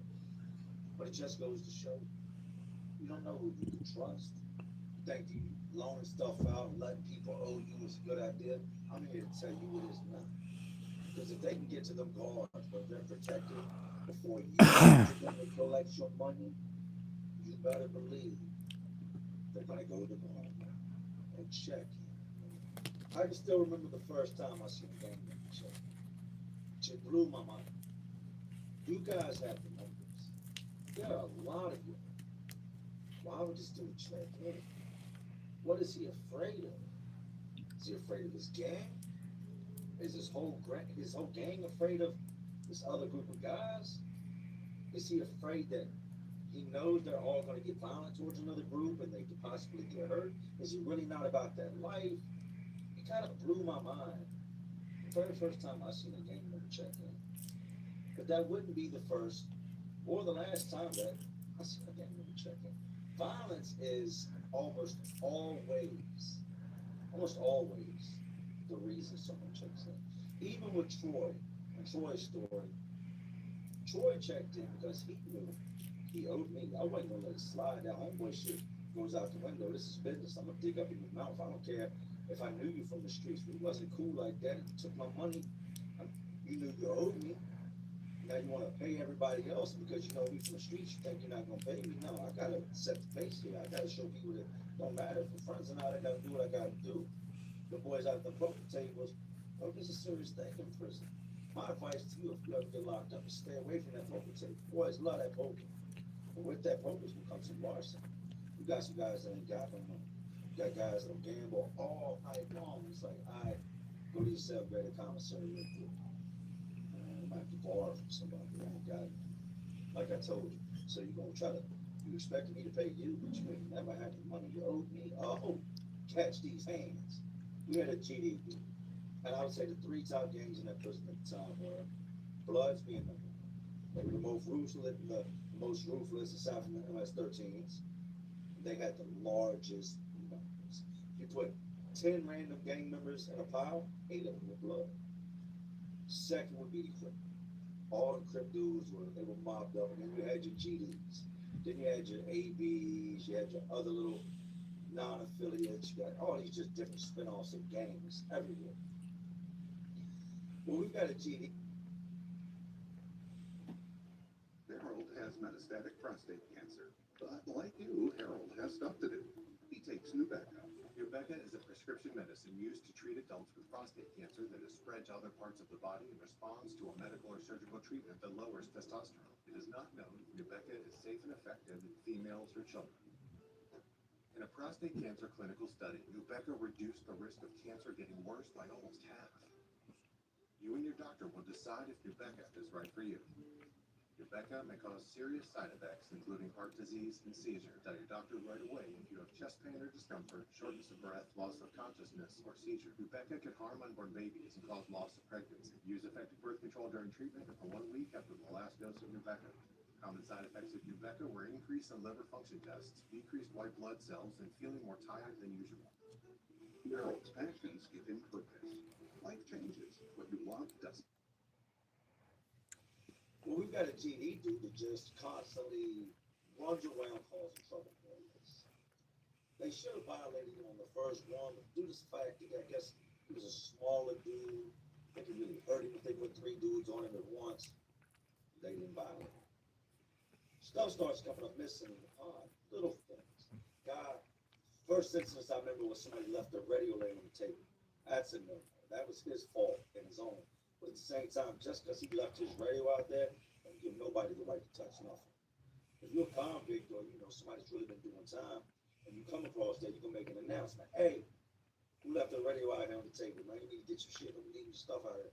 Somebody gonna get you. But we had a situation where a guy a couple cells down from me. Everybody's out and about in the day room, and dudes are going out to rec, the doors are still open. We come in from rec, and he makes an announcement. This is another gang member now, right? GD. Hey, who went in my cell and took my tobacco? Or as the old dudes call it, backer. Who took my backer? They used to sell his cans, these round green cans, tobacco called Midnight Special. That was your midnight. And then they sold a round red can, that was your full flavor. He comes in, goes to roll a cigarette, and realizes his whole can of tobacco that was sitting on the countertop is missing. He comes out and makes an announcement. Now, this dude is known for putting in work. He'll fight. Everybody knows who he is. Kind of crazy to just, somebody decided to go up in his cell, all cells, but maybe his cell was, one of the few last doors that was still open and available. Otherwise, you got to ask the guard to open the door. Somebody might overhear it. It's quicker just to sneak up in there and sneak out real quick. Who went in my cell? Makes an announcement for everybody. Dudes continue doing what they're doing. Gets louder and louder until he acquires the room's attention. Who went in my cell? Who went in my cell and took my stuff, man? Which one of you dudes in here was on the table when I left? Going away, somebody went in my cell and took my stuff. Crazy. Silence. Nobody says anything. This GD homeboys come over there and I'll mob up with him underneath the staircase. They're talking, looking around. He's asking all them like, we ain't see nobody in the cell. And we would exit out the back door of the building to go to rec. This cell just so happened to be right near the back door of your house, so lots of people walk by that cell. Nobody knows nothing. It's like Casper the Ghost going in and stole it. Or, a crackhead slid around like this, stole it and slid it back out on his belly. Nobody saw nothing. A couple days goes by, this dude is still making a scene about it. He's making announcements all the time, and he's got, his little homeboys and them, they put together tobacco, broke him off, so he's got his. But it doesn't change the fact that somebody went and stole it. This is the equivalent of somebody breaking your house and stealing something off your kitchen table. Or you have a company over when they leave, you go in your bedroom and something's missing out of one of your drawers. You do not steal. It is the quickest way to get yourself hurt. next to messing with one of the boys, right? And the drugs. 2-3 days have gone by now, and he's constantly, asking people. He walked up to me, Jake, I ain't seen nobody come by my cell. I didn't live in a couple cells down from him. Thinking back about it, man. There was a lot of dudes lined up to go out to wreck. He was over on the yard. I ain't see nobody, out of the ordinary. I didn't see nobody go in the cell, but I see nothing crazy with nobody around just selling nothing. Shouldn't have been that way in the line. All right, man, he just keeps on going about his business. Well, it just so happened there's a white dude in our pod that doesn't really mess with country boy, big dude. They like to come out of his cell, look on the top tier. At times, he would just come out and lean on the top tier and just kind of watch what's going on in the pod. Why? Didn't bother nobody like I said. He goes to the GD dude and tells him, I guess in secrecy, which it didn't stay a secret very long, I saw somebody go in your cell. What? Yeah, man. When all y'all actually for wreck, before the officers closed the door, I seen somebody go in your cell and came out with something hiding underneath his shirt. Who was it? Dude's out for blood. Dude's gonna hurt him. It was your little GD homeboy, little dude that was always running around here doing dumb shit that y'all should have been beat up before, like I said. Nah. Yeah, man, but do me a favor.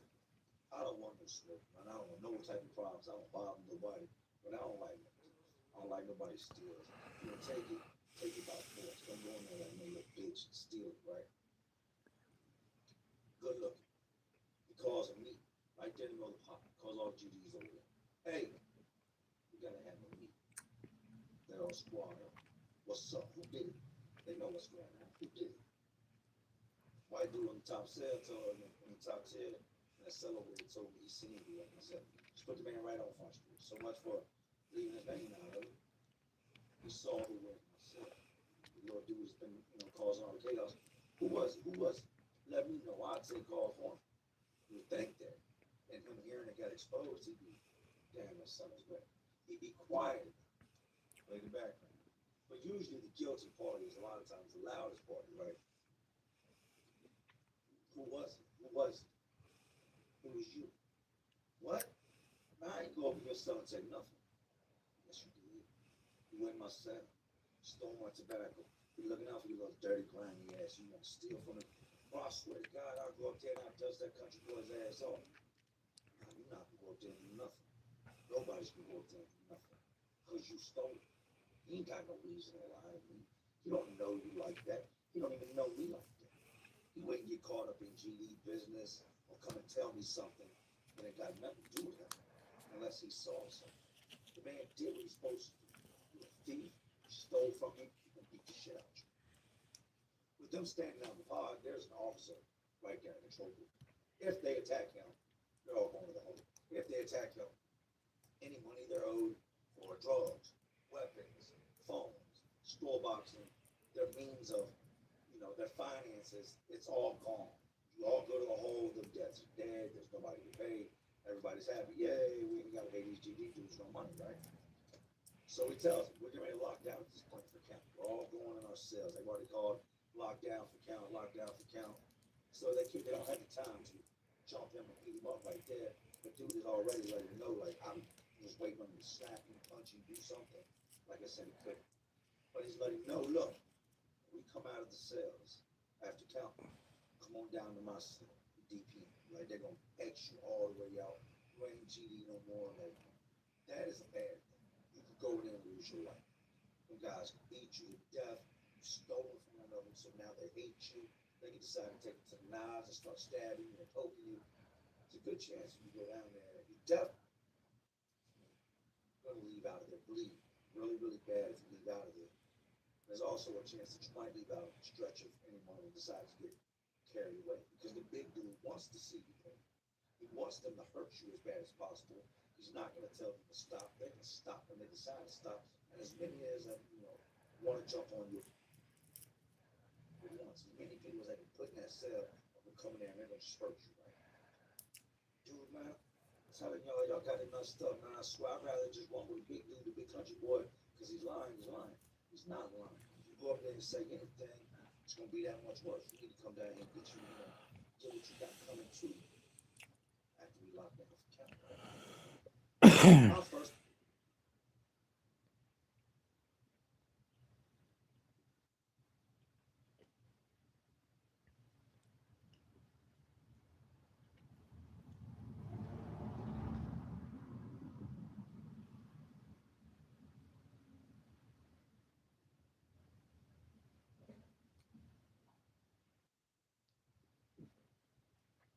After we locked down for count, right? My first thought, seen it so many times. I told y'all about this checking guys. When the guards come around and do that count, hey, you gotta get me out of here. Don't open these doors out here and let these inmates out, man. You gotta get me out of here first. I am in fear for my life. I'll tell them whoever I gotta tell them. I gotta do whatever I gotta do to make sure that my heart keeps beating. Like, please get me up out of here. Scary as hell, right? When they come through the count, I go to my door. You gotta stand up for count. Turn your light on. You and your cellmate both gotta stand up. Lights on, feet on the floor, stand for count. That's what they say. I go to the door and I'm watching the whole time with this cellmate. I know he's gonna pass a note. He's gonna stop that guard when that guard comes by, right? Doesn't do it. Guards don't even pause. They pause long enough to look in the cell, like the two down on the list, and keep it moving on by. They come by my cell. Go on about their business. I tell my son, I said, wow, dude's gonna take whatever they're gonna give him. Now, if it's still in dude's pocket, he's gonna go down there and they're gonna cast do whatever. It's crazy, man. I just knew he's so smart, there's no possible way. He's gonna fight these dudes. He joined that gang to begin with for protection. Like, and now he needs a gang to protect him from his gang. At such 100 hours, count is now clear. Such 100 hours now, count is now clear. Resume day room activity. Start hearing the cell doors pop. Bang, bang, bang. Dudes are rushing to get over to the phone. Gotta get the phone next. They jump on the jack. Dudes get in line. Guys are getting in line for the microwave. Guys are going to the shower. You want to get to these things before other guys do, because if not, you're going to have to wait in the back of the line, right? I see the young dudes hauling ass. Straight past his homeboy said he was going to fight him. Straight up to the control room. And in front of everybody. Everybody's watching to see how this plays out.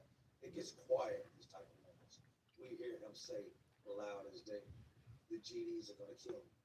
They're trying to get me to go in the cell. They're over there at that cell. See all the dudes mobbed up their cell? They want me to come in there. They're going to try to kill me. They're accusing me of stealing. Y'all got to get me out of here right now. Officer opens the front gate, tells him step out. He steps out. They shut the gate. Now he's safe. He's in this little square we call the vestibule, where nobody can get to him. Lock down, lock down. She gets on the microphone, comes over the microphone, everybody locked down. GD dudes know what it is. They go up to the front gate, they tell them, you a bitch. No matter where you go, we're gonna get at you. Doesn't matter if you go on the other side of the yard, you get shipped to the next prison, we gonna get you. You're gonna wear what's coming to you, boy. You're gonna wear what's coming to you. We all locked back down in our cells. They let him out the second gate to what's called the Sally Port. He goes out with the sergeants. They come in, a bunch of cars. Not just that one cartel. We'll lock him up. They go to his cell, pack all his stuff up. Now we've got up to probably 10 officers and about 4 or 5 parts in our car. Anybody that had parts of what was going on with this dude, fearing for his life, they've now gone and locked up. I'm watching them take dudes out in handcuffs, one after another, one after another. One after another. And then they would come back after they took their property and them out and locked them up in the hole. And they were locked up more. We stayed on lock the rest of the evening. As they came in that pod, they cleared out every single GD gang member and Omar. All because this guy wanted to be a thief and couldn't wear the ass whipping that was coming to him. Did he deserve to die? No, I'm not going to say he deserved to die. But there was definitely a lesson that needed to be learned, because the next group of guys might not have just beat him after death. The next man might have killed him. So these times, these moments, these lessons, they're necessary. A, because they're not going to allow you to steal from you, because then everybody else thinks they can. And B, because it might be what saves your ass in the long run. You got everybody locked up. I've seen a lot of these guys. A lot of these guys came back in the yard, came back in the population. But this guy did what's called a refusal to go back to the yard. When they come to you after your 30 days of being in the hole, and they say, all right, your whole time is up, go back out to the yard. He said, Yo, I have to ship. Are you disobeying a direct order? Are you refusing to go out in the yard? Well, I fear for my life. So you come out. They'll go to you again after 30 days. You've been in there 90. Hey, it's been 90 days, man. You're looking like you're losing weight here, man. I'm telling you, you're starting to be like in your deathbed. Sure you don't want to go back out in the yard? No, I'm not going out there. No, I have to ship. And in due time, they shipped him up off there. They ended up shipping a couple of those gang members for the threats and, security risk. And they go to their personal property and find out, damn, he's high ranking. What are you going to have this dude on our radar? We'd have found some kites in his cell now, letting us know, yo, he's running this. They jam that man all over. Sneaky ass little dude, scary ass little dude. Let me tell you something. You ain't ready.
Let me tell you something. You ain't ready for what comes with whatever it is you do in life.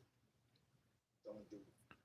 Because had he had not gotten to that control booth, and one of them guys that got out there so first and grabbed him and snatched him and thrown him over in that cell, we'd have went on lock. Some guys would have went to the hole. It's a very good chance. He'd have went to a different hole. The type of hole would take the lower caskets down. I learned a valuable lesson with that Troy situation. Don't let nobody hold me up. Bring the money with you when you come. It's because you think you know somebody don't mean you know somebody. People change, places change, everything changes, man. Especially when you find yourself incarcerated. Guys that might have been okay on the streets, which Troy was not okay on the streets. Troy had that dope fiend larceny on the streets. But they'll try to make it seem like, hey, I'm locked up now, I'm better. But guys that were okay on the streets come to prison only to turn out worse. Prison's not a place. Let's get that very, very clear. Never take this as glorification or something to make you want to go to prison. Don't forget, these are the things that happen in prison. These are my experiences. You have your moments where you can laugh, you joke, but it's never a good day when you're incarcerated or you're away from your family. That young dude eventually got what he had coming to him. No matter where he went, they sent a kite, they reached out, they told him, hey, look out for this dude. You better believe somebody got on the phone, looked up what prison he was in, and let somebody over there know this is what he did. He might have ducked that ass for that day. With being gang affiliated, you can't get out of it. It's coming. You can't do all your time in the hole. Most importantly, you can't go through life running from your problems. Don't put yourself in situations you can't handle.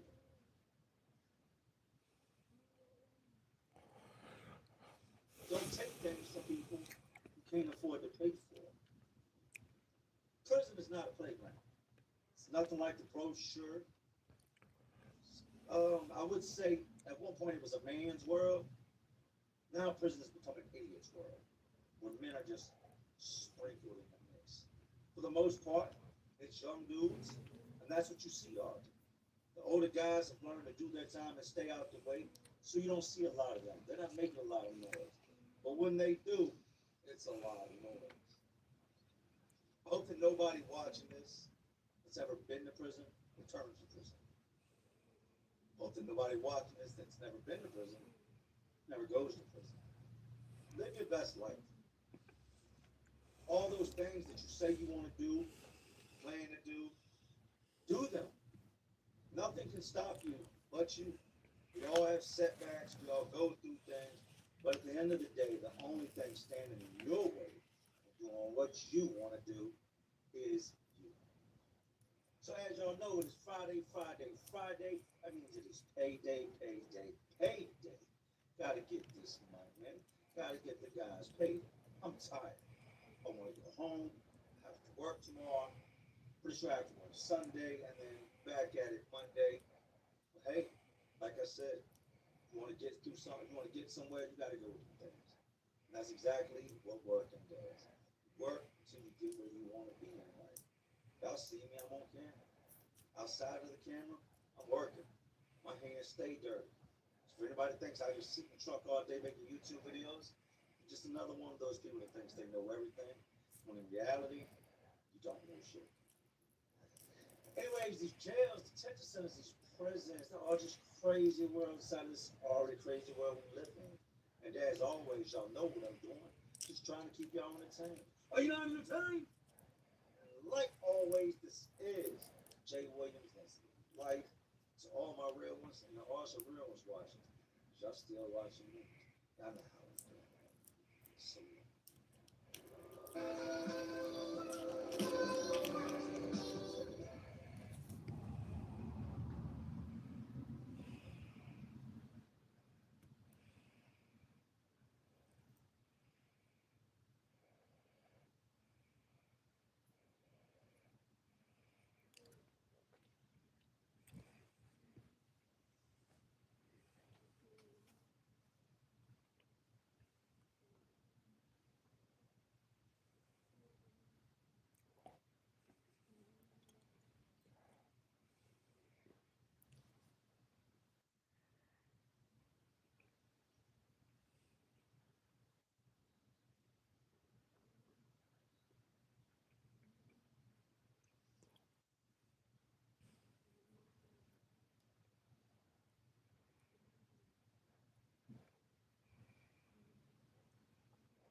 There you see the baddest man on the planet.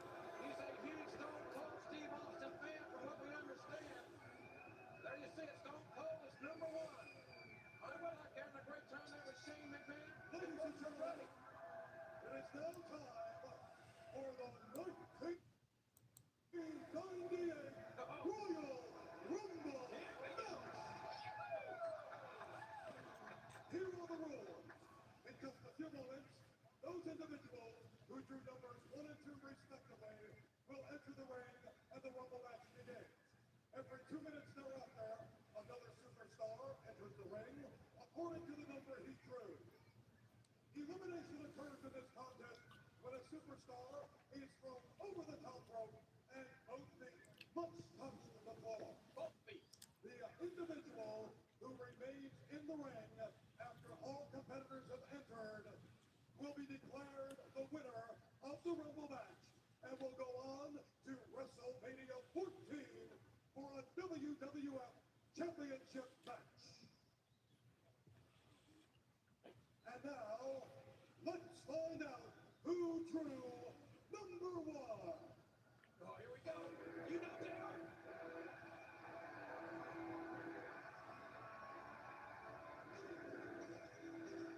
Ladies and gentlemen, from Truth or Consequences,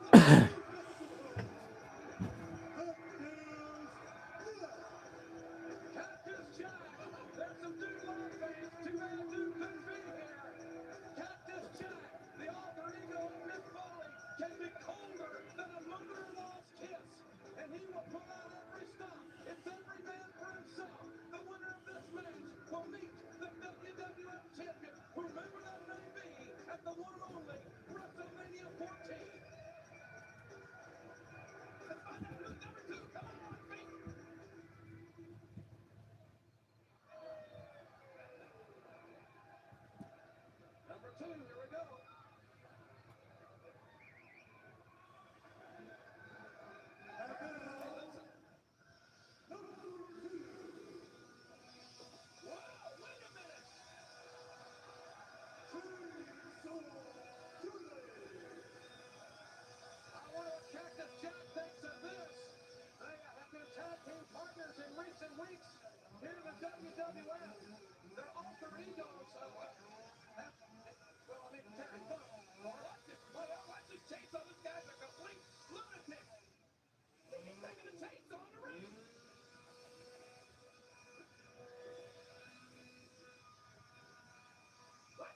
We got chairs and chainsaws, and we're just getting started.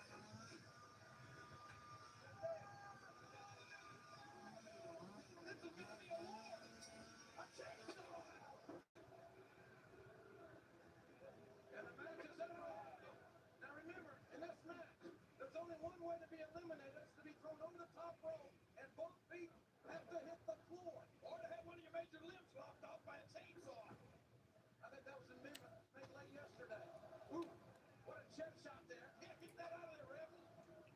Hear that all the way out in Amarillo, Texas, that old double cross stretch. We got dueling chairs. Long way from dueling banjos. Look at Chainsaw Charlie. I thought these guys were supposed to be friends, JR. It's every man for himself. The Royal Rumble King. It's almost like Chainsaw. Oh, goodness. Good Lord, what a shot. Right to the cranium. He asked for it. He said, go ahead, give it to me. I think that might have knocked the funk out of him. Listen, he wants another one. Please give me another, sir. He's a nut. Oh, now they're gonna. Wait a minute. No, you talking about a nut? Look at this. Oh my God. Folks, anywhere you slice it, the human anatomy was not constructed to take these shots to the head. Let's be honest about it. Those are not stuntman chairs. They're just metal folding chairs. These guys are tag team partners. Oh, they're out of here. It's every man for himself. We're going to have a man coming out here momentarily.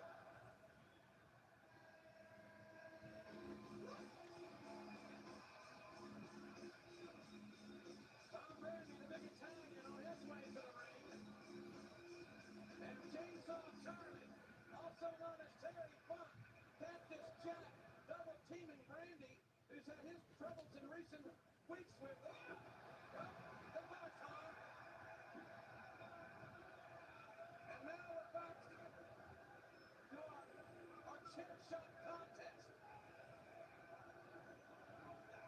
Funk, Cactus Jack, Chainsaw Charlie, whatever you want to call it.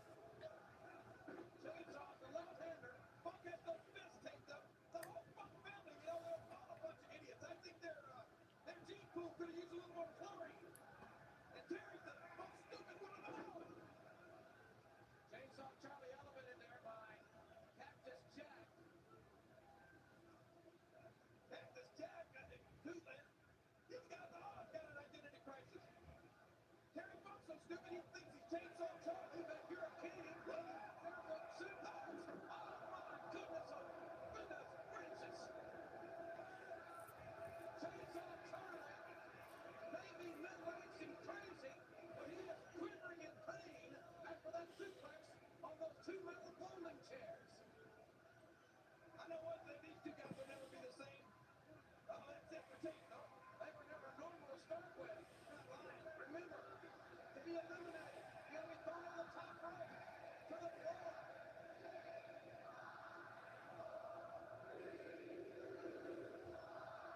Our first competitor.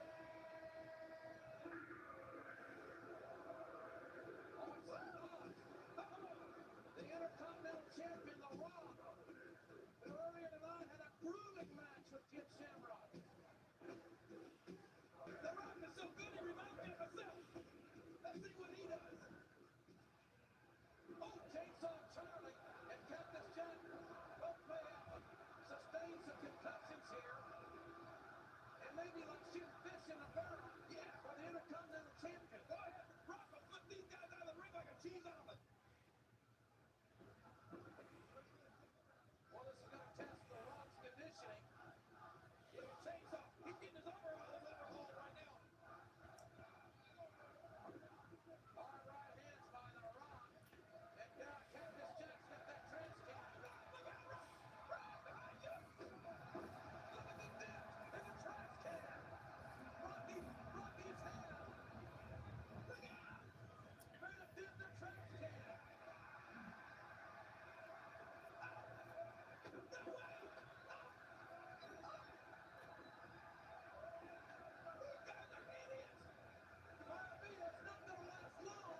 What up?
fourth guy in this thing.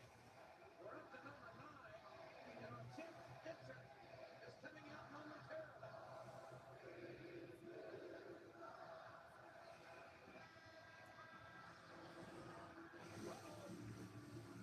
The martial arts expert Steve Blackman from Annville, Pennsylvania. They had his Royal Rumble appearance. And Blackman going right for Chainsaw Charlie. And you gotta know that the fatigue's gotta be set. Oh! Chainsaw! Now his feet haven't touched the ground! He's still in. Well, I'll tell you what, that old dog can hunt. He knows his way around that square circle as well as anybody possibly could. I'll tell you what, I'm impressed by Maya Diaz. I said the fourth guy in. Oh, no, look at that! Dropped right on his head. 8-ball, dropping Chainsaw on his head, the pile driver. I don't know that Chainsaw didn't like that. He might like having his brain scrambled. Who knows? What brain? I'm still getting information fed to me through my headphone from my very reliable source. I'm not exactly sure yet who got the Stone Cold Steve Austin, but it may have been Ken Shamrock. As soon as that's confirmed, as soon as that's confirmed, if that is what has folks will pass it on to you. What do you mean, as soon as that's confirmed? Do I look like I'm factually challenged or something? Well, you've been up to, yes. Man, Bradshaw and Manhattan, he is a monster, this young man. Look at Blackman. Blackman teetering on elimination. And look at the Rock.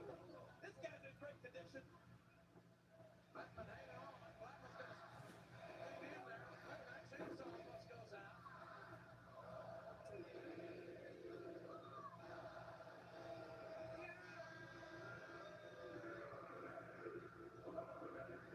Here comes the second member of 5 Nation of Domination members that will be competing here in the Royal Rumble matchup.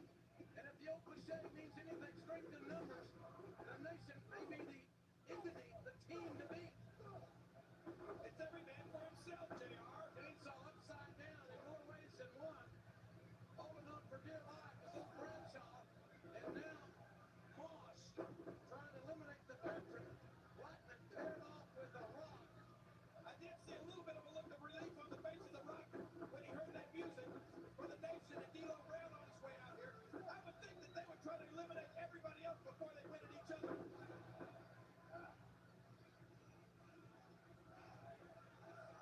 And old Bradshaw's in anything that moves. The Rock choking Blackman. D'Lo goes head first into the turnbuckle. Well, that's the way to nullify Steve Blackman. He's a martial arts expert. He's got to be up on his feet trying to kick you or something. As long as he's down like that, he's no threat.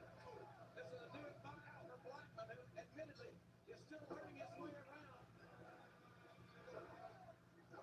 Well, this is a good way to get him to train in the School of Hard Knocks right here. The Royal Rumble match. Rocky and D'Lo. Oh, now Rocky and D'Lo. I can't believe this. Every man for himself. I thought I said that. Bradshaw is Rock in the face, gets D'Lo in the face. No matter who wins this is going to get a shot. I'm a champion. Could be anybody. Whoa! It could be that guy. 7 feet tall, 350 pounds. This guy's a big, huge monster. It's Kurgan, the interrogator. And look at Chainsaw. He's extending a hand. Yeah, I'm trying to make friends with this guy myself. Well, he's gonna take a winch. That's in a backhoe type machinery to get this Kurgan over the top rope. Everybody's counting on him. He's taking it all so far. I haven't seen Kurgan go off his feet unless he's delivered an offensive move. These guys were smart. They'd all gang up on it. That's their only hope. That used to be the strategy with the late great Andre the Giant. Several men would gang up on him, and usually that didn't work either. And there goes Moss. I don't know if there are enough men in the ring right now to gang up on Kurgan to get him out. So Kurgan easily eliminates Moss. Oh, wait, that might have got him out of it and connected.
a second wind, it looks like. That's right, he's got to pace himself, JR. This thing's going to go an hour.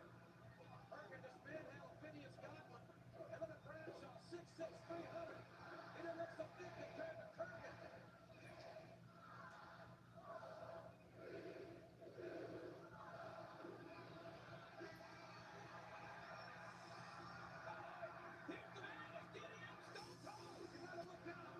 Rocky Maivia, here comes Shamrock. And Shamrock going right to the biggest man in the match. Look at Shamrock. Those kicks right to the quadricep. Karate kick knocks down the giant. Even at Kurgan now. Look at this. They're giving up on Kurgan. And on the Herbie. Oh, there he goes. Kurgan. It took about 6 or 7 men to eliminate Kurgan. Am I spot on? Where's the jail? Where's the truth commission?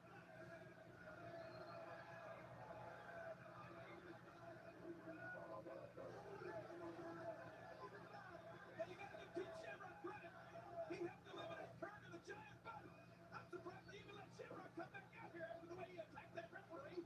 He should be suspended. Well, I'm sure Commissioner Slaughter appreciates your input on that one. Shamrock now gonna hammer away at Phineas Godwin. Old Chainsaw Charlie is hanging tough. He was the second man entered.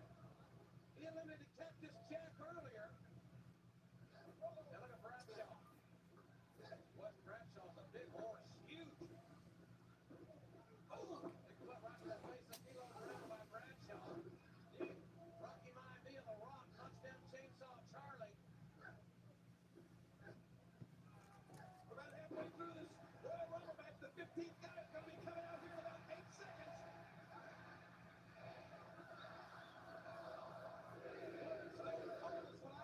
It's not going to be him.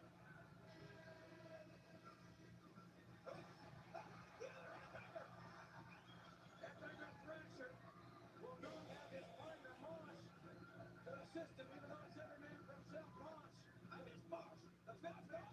The fifth man in. He's already been eliminated. Mosh is eliminated by Kurgan. Oh, that's right.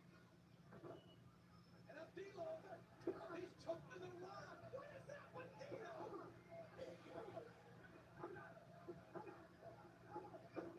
That's a great example of every man for himself, if there ever was one. And what a knockdown by Thrasher by Bradshaw. Bradshaw, he just killed him. But what's right is, you know what? I guess it boils down to this. Everybody wants to be the champion. Whether it makes brothers go against brothers, tag team partners go against partners, doesn't matter. Every man wants to be the man. Look at Marvelous Mark. Hey, Tyson, can you see that? Make some legs. Look at that footwork. I don't think there's anything that the Raven Arrow can teach Mike Tyson about boxing. Get Tyson down here. I'll show him a thing or two.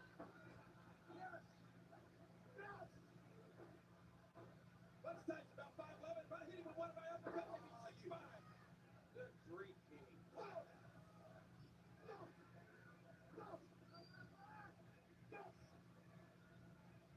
Look at D'Lo now. It's not too smart to be up that high, D'Lo. We're past the halfway point here. Will this be Stone Cold Steve Austin? The Boris Austin.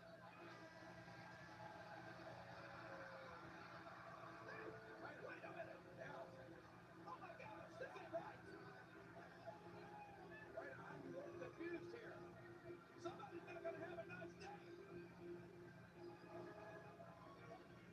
Well, mankind, look at this. Going rough for Chainsaw Charlie. Chainsaw's about to lose his deja vu all over again. And mankind eliminates Chainsaw Charlie, turning out his fair play. Yeah, Chainsaw Charlie had eliminated Cactus Jack. Well, Chainsaw did a gentleman's effort there. He's the second man in. We've had 16 men in. I think he's on his way back to the zoo for more training. That's a nothing. Chainsaw, Del Bunker, whoever he is. Oh, did you see that? Rocket D'Lo double teaming Mankind. Bradshaw taken down. 8 Ball's hanging tough too. He certainly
invalid.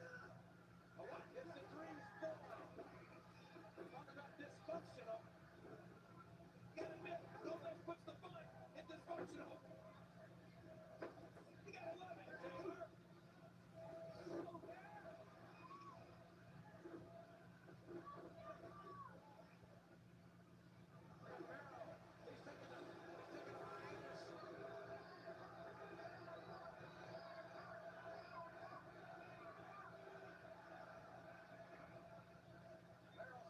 Look at Merrill. What an egomaniac. He wants all the attention and can't stand it because he can't save him. Let me take all that just eliminated mankind. Mankind. Yeah, you're out, mankind. Beat it. Mankind has been eliminated by Goldust, the artist formerly known as Goldust. And Shamrock gets taken. Look at Marcus Martin. He's chipping away at the Rock is Shamrock. A shot to the kidneys by Bradshaw.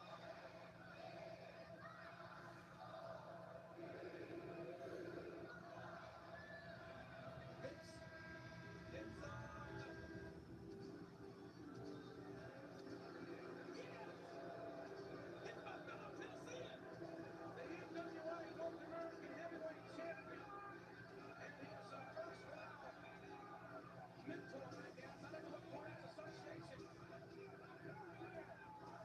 They jumped on Hart earlier. Owen Hart received medical attention. We don't know Owen Hart's status. I tell you this, he won't be back. He's hurt. Garrett, the only NWA representative in this matchup. I'm sure Lou Vaz is watching in Virginia Beach. Probably just get a little nauseous looking at the representation. But by Cornette, I would say that Owen Hart, there's Owen Hart. There's Owen Hart. What's he doing here? Owen Hart, no representation. Wait a minute. The sole survivor is manhandling Jeff Jarrett. He's a black heart. He's not supposed to be out here now. He was eliminated. Look at that. He was not eliminated. He never even made it to the ring until he was ambushed by Cornette and Jarrett, specifically Jarrett. Where's Cornette now? Doing that Jimmy concession stand. What a back heel kick. What?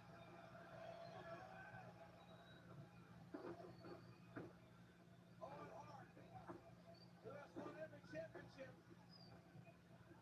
but the big one. Not go over. Look out, Jeff, behind you! And Jeff Jarrett, he just struck that flag to elimination. The part of NWA. No way! Jimmy!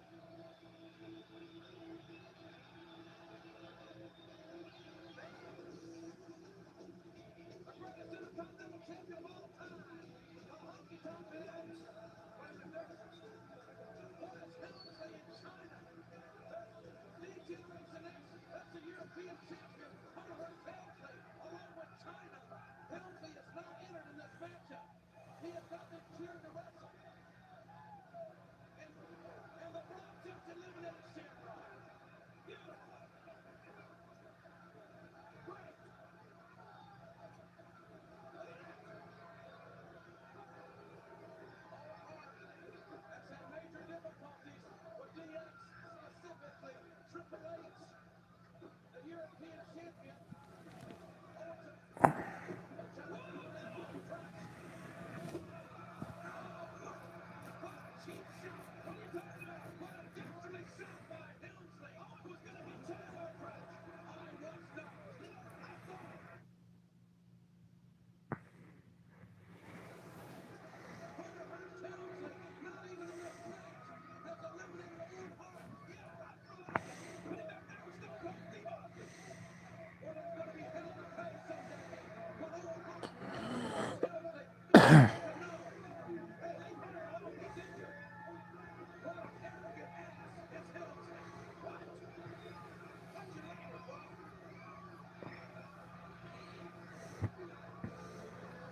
he would tell The Rock that he's the greatest intercontinental champion of all time. Ironically enough, this is the Honky Tonk Man's only his second appearance in a Royal Rumble match.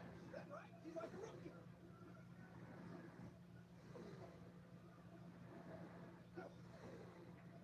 My man Johnson now hurt for certain. And the fatigue maker's got to be set down. Hey, did you see that? My man got covered his eyes there.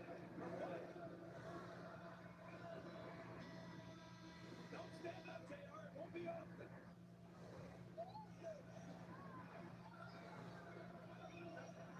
I wonder if this was Austin's. Yes, I guarantee you that's it. This was supposed to be Austin's turn. I told you I'm always right, JR. Don't ever doubt me.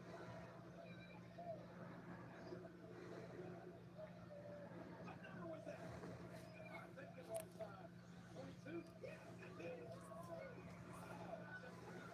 Eliminated there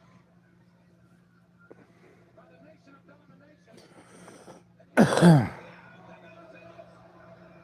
Phineas got it up and over, took out the referee as well, right on top of the referee's head. Ahmed Spinner eliminated. Phineas Godwin eliminated. Hang in there, Honky Tonk.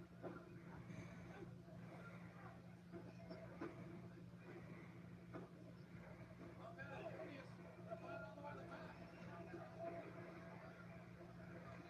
Phineas Godwin was eliminated.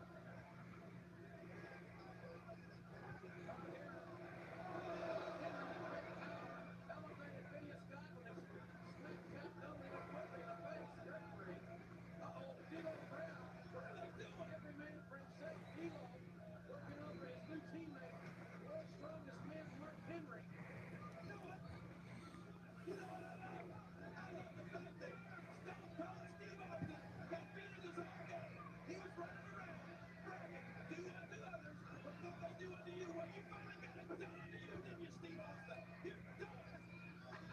They got power in him. He's done. Well, I tell you what, it just keeps getting. Oh, man, Johnson. Going face to face here with Mount Mustafa, which may be a bad mistake. The biggest name fighter. That's got Mark Henry today. He's not the biggest anymore, but he still may be the baddest. And in this, you got The Rock, you got Mark Henry, you got D'Lo Brown, and you got Kama. Of course, throwing almost the entire nation there. Rook is still to come, the leader of the nation. Kama was the 23rd man entered. And I guess, folks, that Steve Austin has been assaulted, mugged, or whatever. Apparently, Austin was number 22, which was an interim of goals, but we're not positive about that. And look at The Rock. Here's two members of the nation about to eliminate each other, but The Rock is still hanging tough over there. The Rock's been in there for 38 minutes. Hey, Mike, my man, Honky Tonk Man is about to eliminate him. Honky Tonk Man about to eliminate the reigning Intercontinental Champion. Honky Tonk has a record for the longest Intercontinental title reign uninterrupted. Eight-ball's still there. Remember what's at stake. The opportunity to wrestle the champion at the biggest event in the industry. The biggest event of all time. WrestleMania 4 Drive in Rice. And that drug has been yanked that right out from under Stone Cold Steve Austin. That's the truth. That's going to be a heartbreaker for the old rattlesnake. He brought it on himself.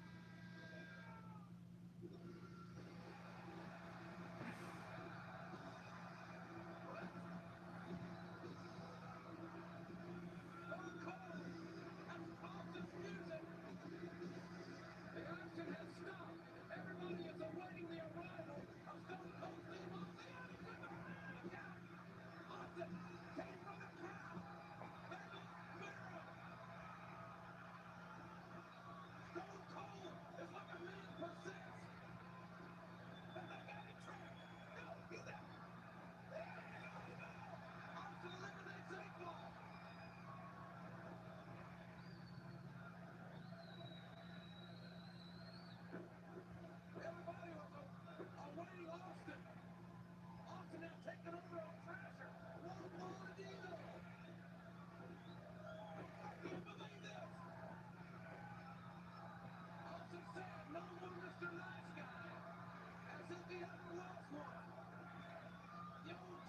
rattlesnake.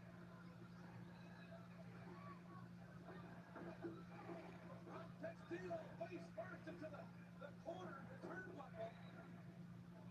But just about all of these other superstars ganged up on the rattlesnake, but that didn't last long.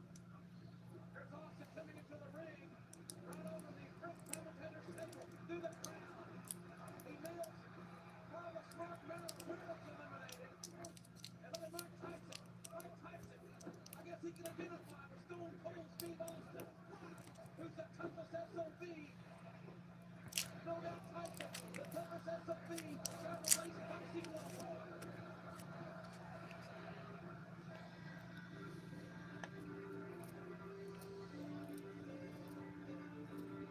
Henry Godwin, he'll do some damage. Now he's 300 pounds plus. He's got that big scorpion soul with Stone Cold. Look at him go right after him.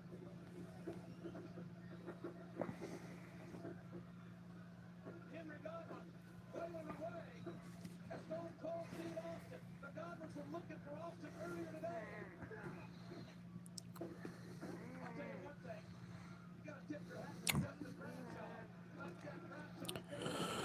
Playing 38 minutes. And for a 6'6", 300-pounder, that's one hell of a feat. But who's the fourth sucker that never made it out? Number 22. Probably somebody that got stunned by Steve Austin in the back. What a guy that's teetering right here. Henry Godwin. Watch out, Bradshaw. Bradshaw smoking hot here. It's getting narrowed down. Down to a select few. Whoever wins this thing's going to be the champion of WrestleMania. No matter who the champion may be. Boy, The Rock and Honda just play with each other's love here. Mark Henry. Henry got the hell on. Remember, got to touch the floor to be eliminated here. Got us back in.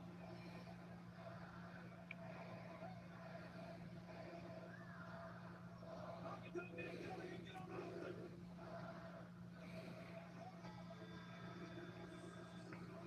What is this? Savio Vega is entered the Royal Rumble match with the Reapers, the rest of the Street are not. And they're going right for Steve Austin. Three of those men are not even in this matchup. Well, good, Savio, good.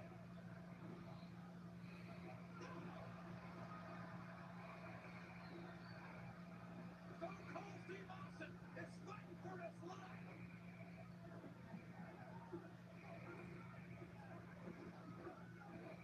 Austin going for the stunner. Savio got away. That'll give us Goldust an attitude adjustment, if you will, from the Stone Cold Steve Austin. And now Austin, look at the size of Mark Henry. Pressure, hammering away at Mark Henry. Who's going to be able to throw Mark Henry over those ropes? Nobody. I don't know, somebody with a caterpillar. Nancy Ferguson or somebody might get him over. Uh-oh, look at Stone Cold in the other front. He knows the Goldust. Oh, look at that's how to talk Austin. Oh, to no avail.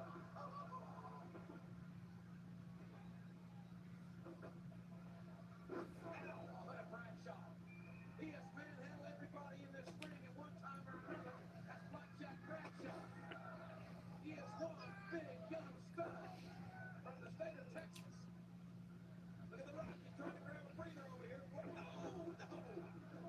He just nailed D'Lo. We're up to 26 entries.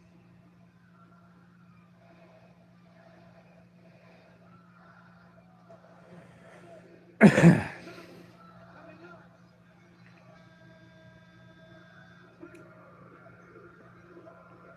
Here comes the leader of the Nation of Domination. And finally, the final member of the nation. They might have won the advantage against it, JR. I mean, most gifted athlete. Farouk now. And Farouk with a right for the Rock. What? What's up with this? Farouk taking the Rock to the woodshed.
eliminated Bradshaw. Bradshaw survived for over 40 minutes. There goes Goldust. I think he's been eliminated. I don't think so. I think he went through the ropes. Austin's definitely been eliminated.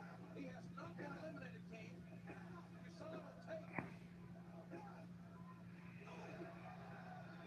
Austin knocking down Blue Dust. You gonna believe me or your lying eyes? I say he's eliminated. I say you got a problem with the truth. Watch this. The Rock is through with the elbow. And the D-Lo, look at Stone Cold with the fury of a rattlesnake. His right hand strikes on the face of the Rock. You're picking on the Rock. Why not?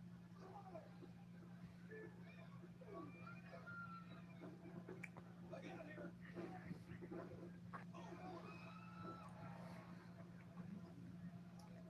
Austin paired up with Maivia, The Rock, Dude Love, and Mama Gun Corner. We've got action all over the ring. The Honky Tonk Man is still in it. Yeah, pull it up. We got somebody else. Pull it up. Been in here so long. Now he's getting tired. That's number 29. And it's Chains on the DOA. What a draw he got. We got 1 minute left. And Chains of the DOA. There, you gotta take your cowboy hat off to the Honky Tonk Man. Oh! Good luck, almost eliminated.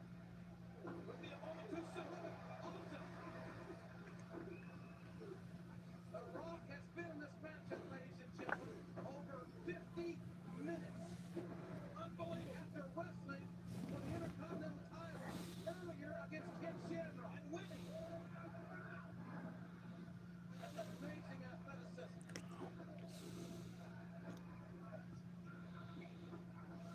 There is 1 man left. Who is it?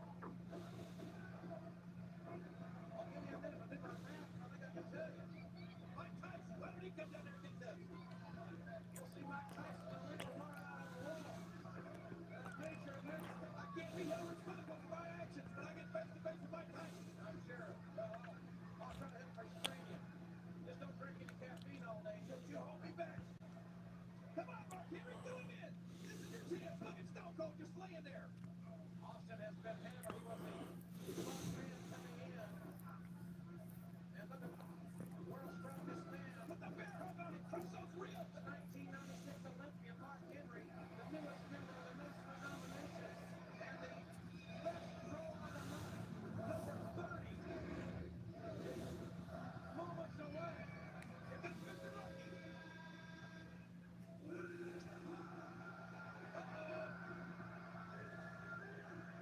That big old stinky grizzly bear is coming to win the Royal Rumble. He's got the best draw of any of the 30. I guess he's your new favorite now, right, JR? I don't know if he's a favorite. He's going right for Blue Dust, Goldust. Goldust. He's had all the paint knocked off his face. One of these men will meet the champion of the Union. That's the Calvin Honky Tonk Man. Over the top. He's your title.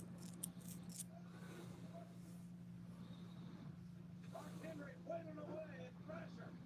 Stone Cold, Steve Austin, and been hammered by Chains. Well, take a look, JR. Take a look. Survey the ring. One of these men is going to be facing the champion for the WWF title at WrestleMania. Mark Henry. Or Stone Cold Steve Austin. I think times. Or Chains. Or Vader. Or heaven forbid, Dude Love still over there. Chains is 6'6", 300 pounds. Hammering away out. Dude Love's in there. And The Rock's still there. And look how strong the Nation is. The Rock knocked down by Vader. 5 members of the Nation are still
the man from Rome. They're working together here. Switch shit music. And the DDT.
fact, I believe we have that footage that we have.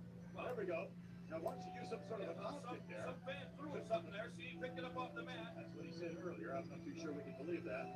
This occurred earlier on, prior to the pay-per-view, ladies and gentlemen. On the preview channel, yes, the first ever free-for-all, Hunter Hearst Helmsley disqualified.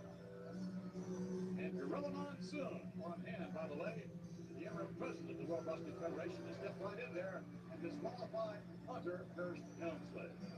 We gotta find out who's number 2, McMahon. Yes, indeed we do. Your guess would be?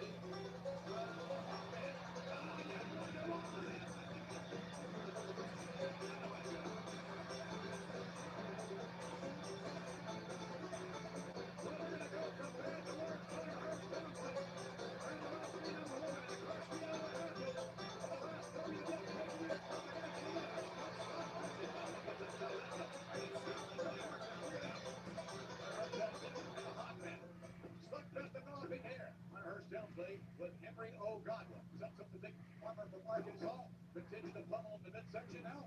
Big succession of boots and heart right hand by Hunter. It's like a replay from in your house, McMahon. Certainly does indeed. And here we go to the buckle. Hunter Hearst down. Oh, that clothesline. And that's what Henry O. Godwin. Sweet, calling a hog. We're seeing 3 girls in the front row move in. Big old Razorback now with Hunter Hearst Helmsley off the rope and back.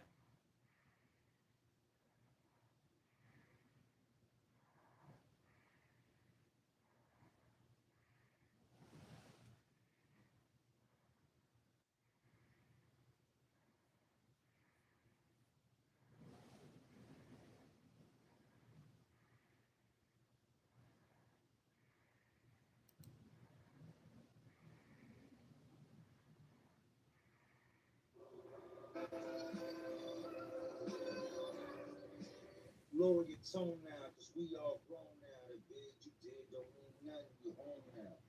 That just means duplication 2 in your dome now. Really have a going home party alone now. Damn. Man, you already know what it is. Jake Williams, let's see. Life and word. Back. It's been a 10-day hiatus before I COVID for the 3rd time, and you know, here we are.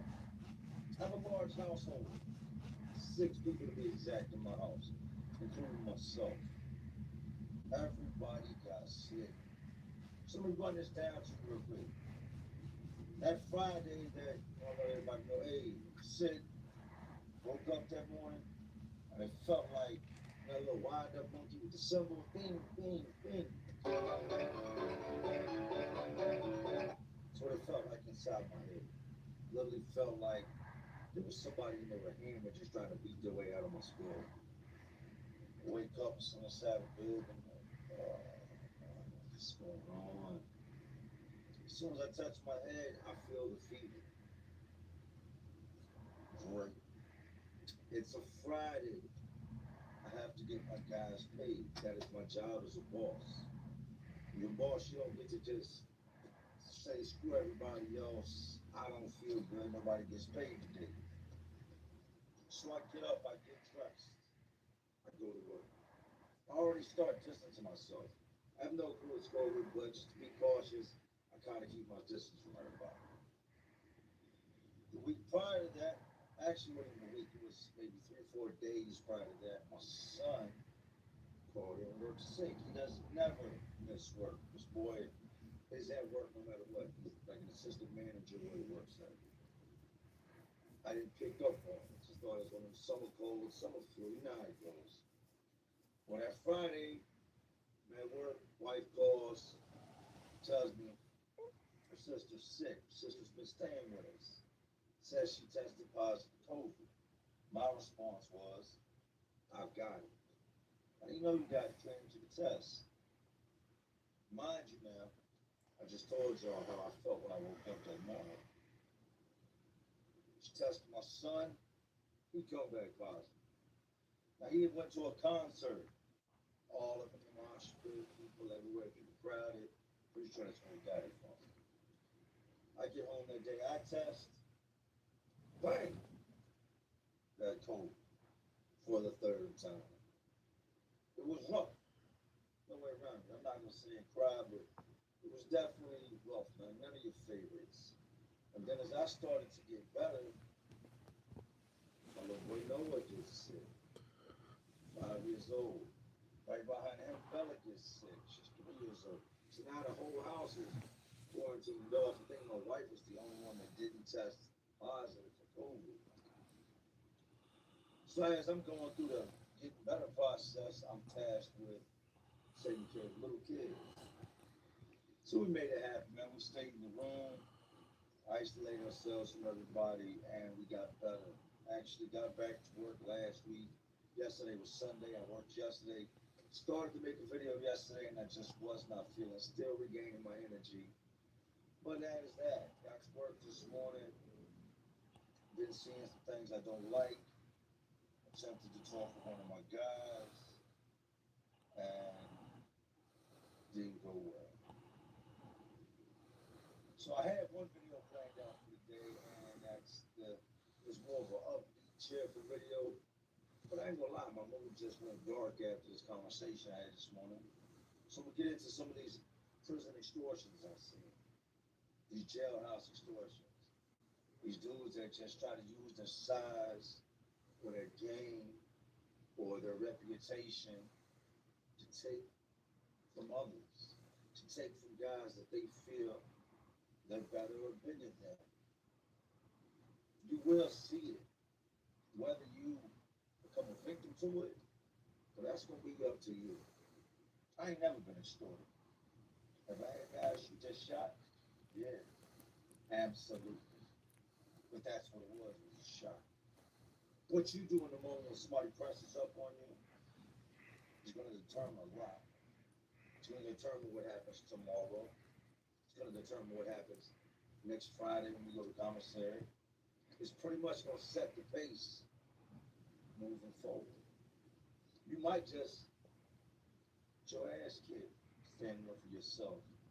But in doing that, you can avoid a whole lot of other stuff moving forward.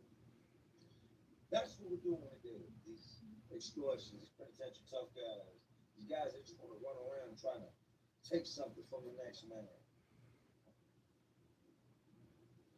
Anyways, you know how to see, you know how to live it. So, luxury, rain, and more rain. All it has done for weeks is rain. I gotta hop out this truck, get some of this work done before the sky just opens all the way up, and then we'll get today's video started. Be back in a minute. Probably be a couple hours, but I'll be right back. Gotta love everything. Hours have passed. I am officially drenched, right? Soaking wet. So I was looking up extortion, right? History would tell you that extortion started in the 1300s back in Sicily. People came in, started extorting landowners. Say, look, there's a whole lot of violence going on around y'all. You don't want to be a part of it. You pay us, we'll take care of them. If not, you gotta worry about them, and you gotta worry about us. Be more worried about us. That's what it kind of breaks extortion down to. As you know, years ago, the mafia played a big part of extortion. Extorting small businesses, companies. You're gonna break off that check, that bag of money every single week, or we'll burn this store to the ground. Take your food trucks, you won't get your deliveries. You can eat, but we're gonna eat too. Extortion went from that to being a thing in prisons and jails, a very big thing in prisons and jails. I had seen forms of it in the streets, but I wouldn't exactly call it what I saw in the jail. My homeboy P I've talked about before was like the king of stickers. And for me to paint a picture of this dude is like a white, short gorilla that's always got some large caliber gun, that was very violent, that was known for using his guns, was known. And dudes didn't really mess with this dude. Dudes, he was like the neighborhood diva. And this didn't matter. This was in white neighborhoods, black neighborhoods, Spanish neighborhoods. Anywhere he went, he used the same level of violence. He acted the same. He didn't change up around nobody. I remember riding with him and my homeboy AC, rest in peace AC, one time. And I'm like, yo, where we going? He's like, we gotta run down the projects real quick. I gotta pick something up. I'm under the impression that's exactly what we're doing. I'm just riding down the projects with him. We go down in there, he parks. And at the time, this is a place called Walmsley Terrace that was insane. This project back then had bodies coming out of there nonstop. It's one way in, one way out. The only reason you go down in there is to buy crack, or if you live in there, or you're the police or paramedic. No other reason for you to be down there. He tells me, I gotta go down there and pick something up. We do. And then with him, me and AC walk with him. We're not gonna let him walk by himself. It's my homeboy. And there's all these dudes over there at the playground area. This is probably 10:30, 11 o'clock at night. And it's the weekend, and these dudes are out there hustling. I mean, it's a bunch of dudes. I'm still under the impression that he knows one of these dudes. He's going over there to collect something that somebody owes him. Maybe he paid them early in the day. Maybe it's something they owed him from back when. He always has something going on. We get up close on him, and dude says something, and before he can say anything, he opens his coat, pulls out this map, lays everybody down. Run their pockets. What? Run their pockets. Like, take everything out of their pockets.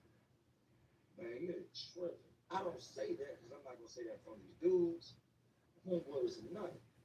Me and AC run everybody's pockets. Dudes got guns on them, take guns up off of them. He tells him, go in the house. I'm going to hustle out here tonight, and then I'll be gone. In a way, that's a form of extortion. I'm going to allow y'all to continue to hustle out here, but I'm going to take what y'all got on y'all tonight, and y'all can return to y'all's regular scheduled program tomorrow. But tonight, this is my block. True story. Put it on my mother, put it on my kids. Crazy times in life, right? The whole time we were at the little park area hustling, I'm looking at the apartment windows and I can see people in projects peeking out the window. I'm like, any minute now, man, one of these dudes is going to let shots off out the window and just spray us and kill us. They did. I didn't go back down. I actually got locked up not long after that. And the apartment complex turned over. Police took over, started evicting people, and the neighborhood kind of made a comeback. It's not that bad now. Got much worse projects.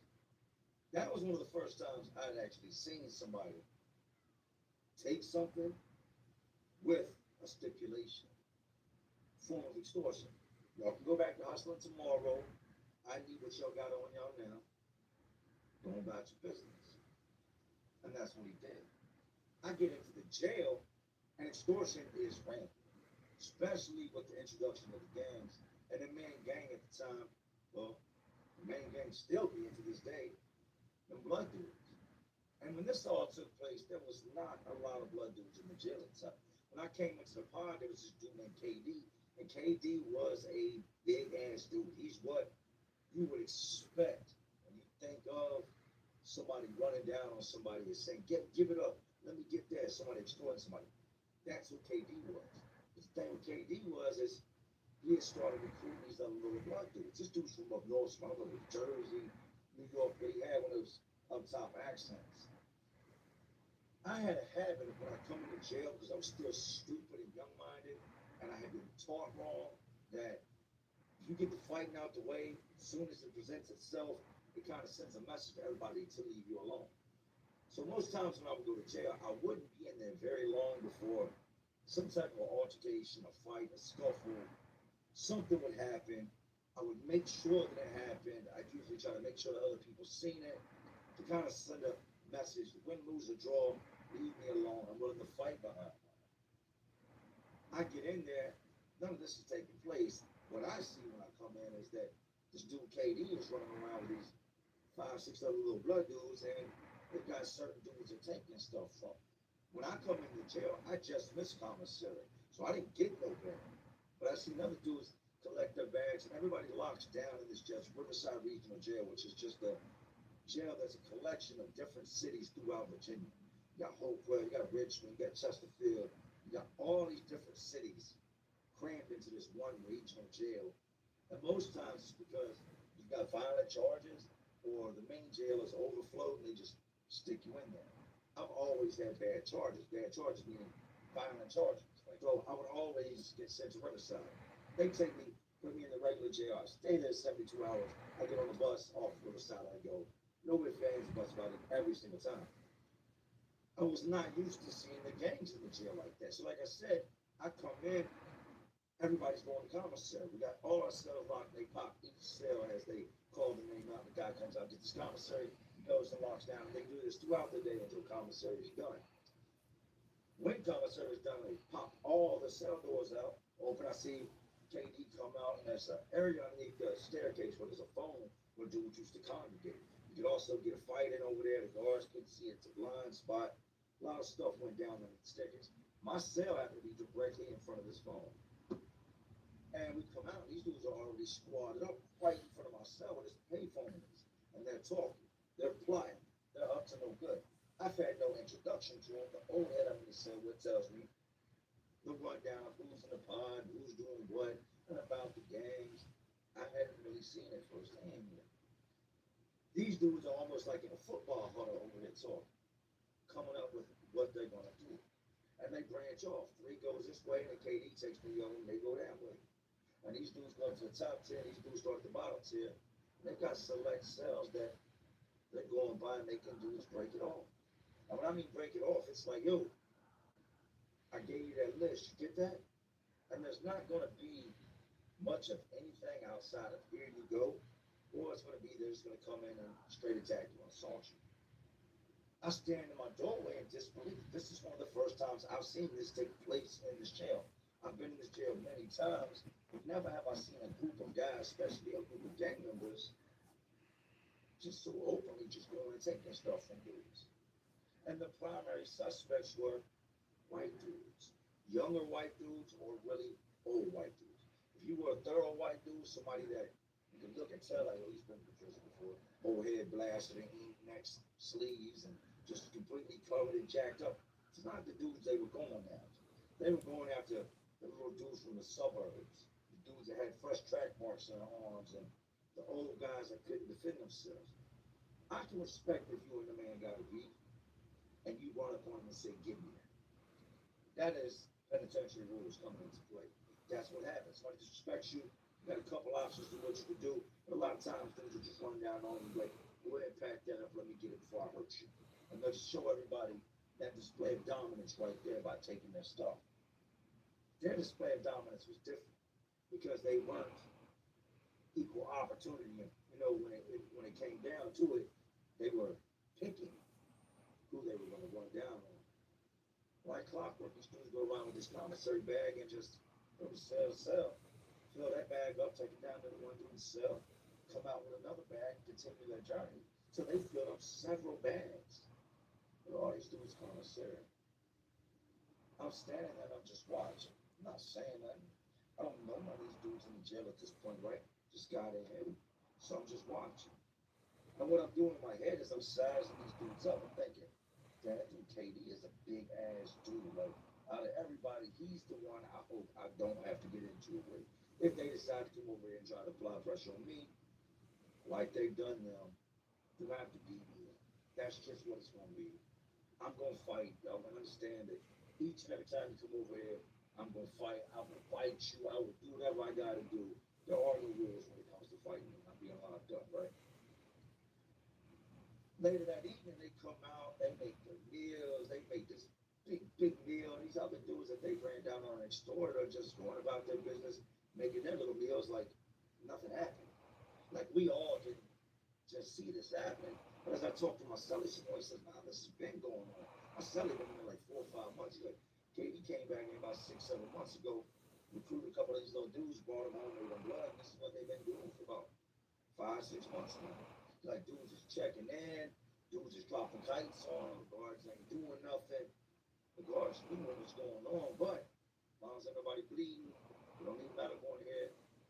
Y'all gotta wait, you know, hand to your own. You're all men in here. You don't like it, make bail. That's what you say. You don't like jail, make bail, go home. You don't like it, don't come to jail. The guards wouldn't do nothing about it. They would come in, do the bare minimum, sit at their desk all day, and unless a fight pops off, they're not getting up to do nothing. Most times they didn't have enough guards to do rounds. So you could be in your cell dead, and they wouldn't even know it until lockdown, and they came through the count and make sure nobody had dug a tunnel up out of there. Then find your body, that's how understaffed they were. I just know in the back of my mind, like, these, you get paranoid. You see it going on, you're thinking, yeah, they're gonna try me. They're gonna try me. I waited. Wait and see if they can come over there. This is during that day. Nothing happens. Better part of a week passes, I put my commissary slip in, and I seen these dudes going to the guys that they were extorting, handing them pieces of paper. Slide up on them like that, buddies. Hey, no, slide up. That's a piece of paper for you right here. Yeah, go ahead and get that, and I'll keep KD up off you, or we won't come over here and beat you up. Thinking to myself, they bring me a piece of paper, I'm just going, whoo, tighten up whoever brings me a piece of paper, right? Doesn't happen. Sitting out there, I used to play a lot of songs. Getting to my bids, I would play cards. Now I absolutely hate cards. Got a crazy card store for y'all also. I'll share with y'all here soon. But I'm out there playing cards, and the two dudes we were playing against got up and left. Two black dudes come and sit down. They get to chop it up. We talk, where you from? I tell them where I'm from. They know people from the same neighborhood. Dude Chris, another dude Derek. Different dudes from out where I lived at. I had no problems. But I did end up getting into a conversation with one of the dudes and asking him, like, I said, so all y'all pretty much do is just extort the dudes y'all know y'all can beat up. Why would we go against the grain? Why would we want to cause a big uprising in here, get to fighting, have to hurt somebody, when you can look and tell who we can take from? I never really forgot that conversation. The conversation stuck close to my brain, and it still does to this day. And moving forward in life, especially once I got to prison, I didn't have to be told that again. I saw it. I saw the guys that were extorting guys. I saw the types of guys they were extorting. They're not going to go after the guy that's brawling, the guy that's built like that. It's got the big ass traps, the big boulders. That's not who they want. If you're the guy that's timid, slouched, you look scared, you look like you ain't gonna do nothing, you're who they coming for. If you're that old man that walks with a cane, I don't know, a lot of people will say, old people off limits. Why didn't y'all do something? Why didn't you jump in? If you're that old man, they're coming for you. This is the way jail works and prison works. The only person you're responsible for in that is yourself. If you go around fighting the battle of every man you see that has been victimized, or that somebody else is doing wrong, will you still be fighting to this day? The fighting would never stop. And what's going to happen is, the moment you inject yourself into a situation to defend that man, he pauses what he's got going on with him. And all the attention shifts right to you. So now you've got to fight his battle. And guess what? No matter what the outcome is, when it's all said and done, we're going to go right back to extorting that old man. Yes, it's sad to see at times. You see people, you see them go to the visits, you see them sit with their wives, you see them sit talking through the glass to their kids, their grandkids, their neighbors, whoever they got coming to see them.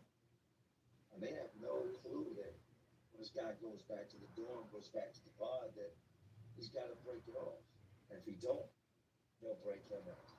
Most times these guys just smile amongst their family members because nobody wants to be the punk in jail. Nobody wants to be like, man, these guys are taking my stuff. I can't believe they're doing this to me. Nah, most guys are lying. How you doing in there? I'm holding up. Guys I to you? Yeah, they treating me fair.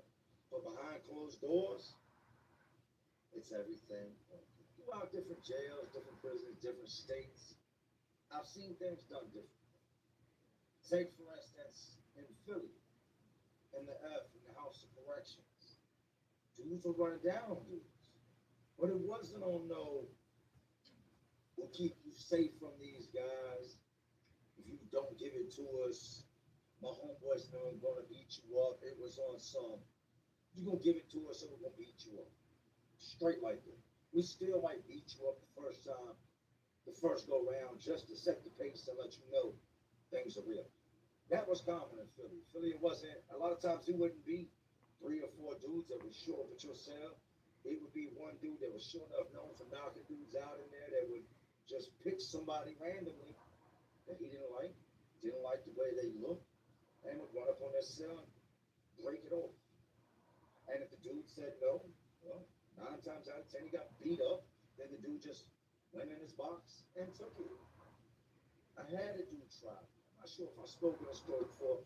I'm gonna leave the dude's name out just because of some of the things he did in prison, and I'm almost sure he got out of prison somehow.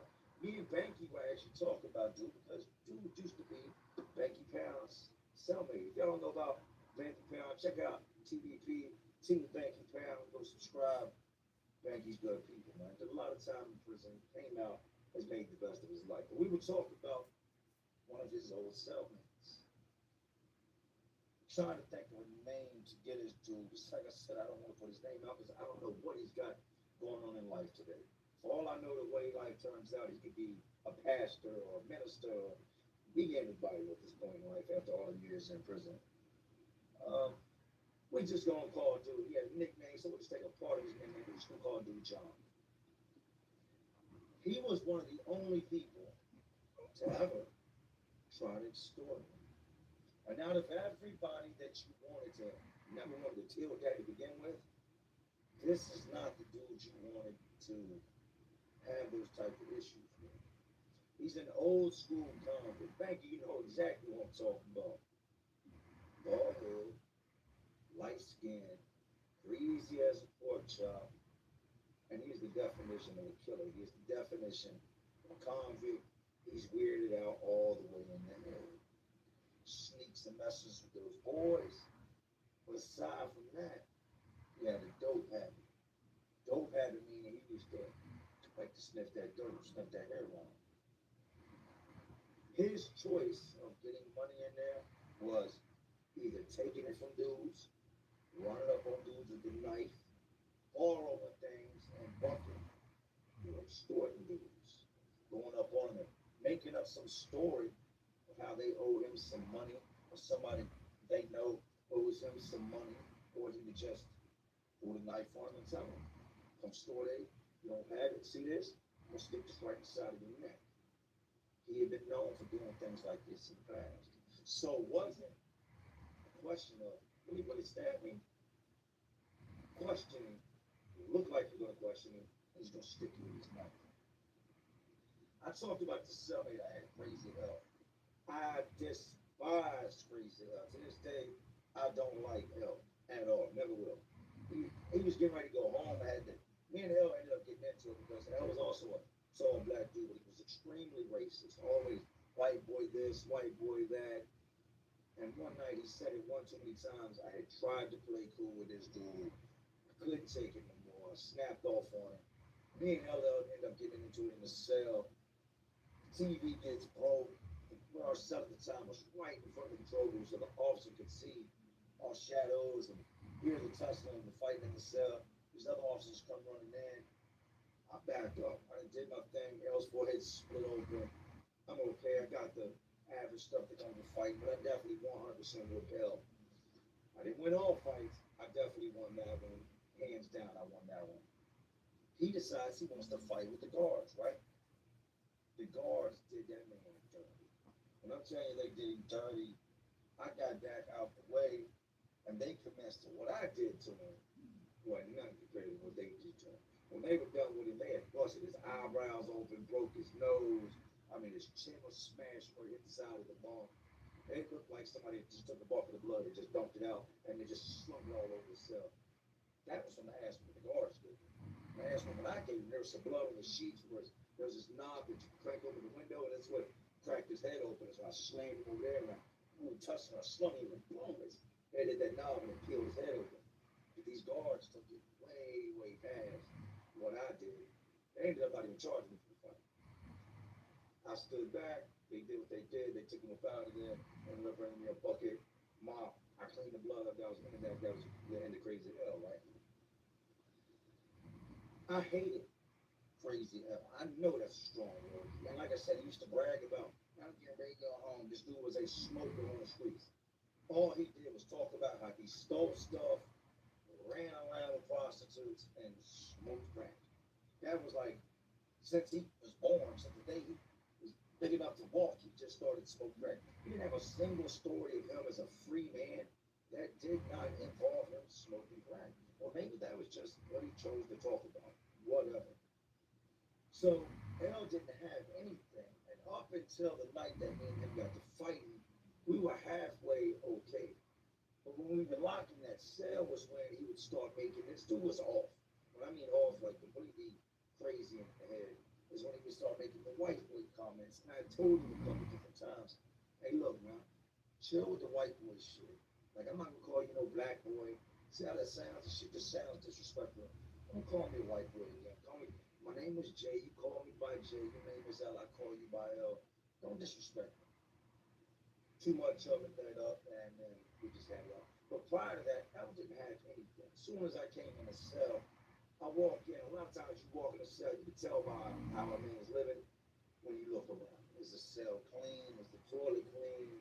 Guys will stack their cosmetics on the countertop. Does he got a television? Has he got a stack of CDs? Or is he one of them guys that's got just a prison pamphlet name on the counter and all state supplied cosmetics? That was L. At the time, you still smoked in prison.